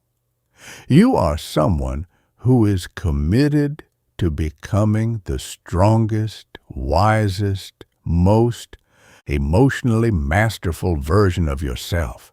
The journey begins now, not tomorrow, not next week, not when conditions are perfect or when you feel ready. Now. Because here's the truth. You will never feel completely ready. There will never be a perfect time. There will always be excuses, distractions, reasons to delay. But every day you wait is another day living as a prisoner of your own emotional patterns. Another day reacting instead of responding. Another day letting temporary feelings dictate permanent decisions. Another day further from the person you're capable of becoming. Your transformation starts with a single decision. The decision to take full ownership of your emotional responses from this moment forward. Not blame, not excuses, not waiting for circumstances to change or people to be different. Ownership. When something triggers you, you own your response. When pressure builds, you own how you handle it. When fear shows up, you own whether you let it stop you or use it to fuel you forward. This is the decision that changes everything. This is the choice that separates those who transform their lives from those who spend decades wishing things were different. You have two paths in front of you right now. Path 1. Close this, go back to your regular life, and hope that somehow your emotional patterns will magically improve on their own. Continue reacting to triggers the same way you always have. Continue letting anxiety control your decisions. Continue losing opportunities because you can't handle discomfort. Continue damaging relationships because you can't regulate your emotions for 30 seconds. Path 2. Commit fully to your emotional transformation starting today. Implement the morning conditioning routine tomorrow morning. Set up your emotional check-in reminders. Practice the techniques when triggers arise. Do the work consistently for 90 days and watch your entire emotional reality transform. The choice is yours. But understand this. Choosing path. One isn't choosing safety or comfort, it's choosing continued suffering. It's choosing to remain controlled by programming you didn't consciously create. It's choosing to let the next decade look exactly like the last one. Path 2 requires work. It requires consistency. It requires facing uncomfortable truths about yourself and your patterns. But it leads to freedom. Freedom from anxiety that hijacks your thinking. Freedom from anger that destroys your relationships. Freedom from fear that limits your potential. Freedom from emotional chaos that steals your peace. That freedom is available to you right now. Not someday, not eventually. Right now, everything you need is within your reach. The techniques work. The science is proven. The path is clear. The only question is whether you'll walk it. So here's my challenge to you. Commit to 90 days of daily emotional conditioning. Just 90 days. 3 months of consistent practice to completely rewire your emotional programming and transform your life. Start tomorrow morning with the preparation routine. Set up your check-in system. Practice the techniques when emotions arise. Track your progress. Notice the changes. And watch as you become someone you barely recognize. Someone who stays calm under pressure, who responds thoughtfully to challenges, who turns obstacles into opportunities, who lives with emotional strength that most people never even know is possible. You are one decision away from changing your entire emotional reality forever. Make that decision now. Your transformation begins today.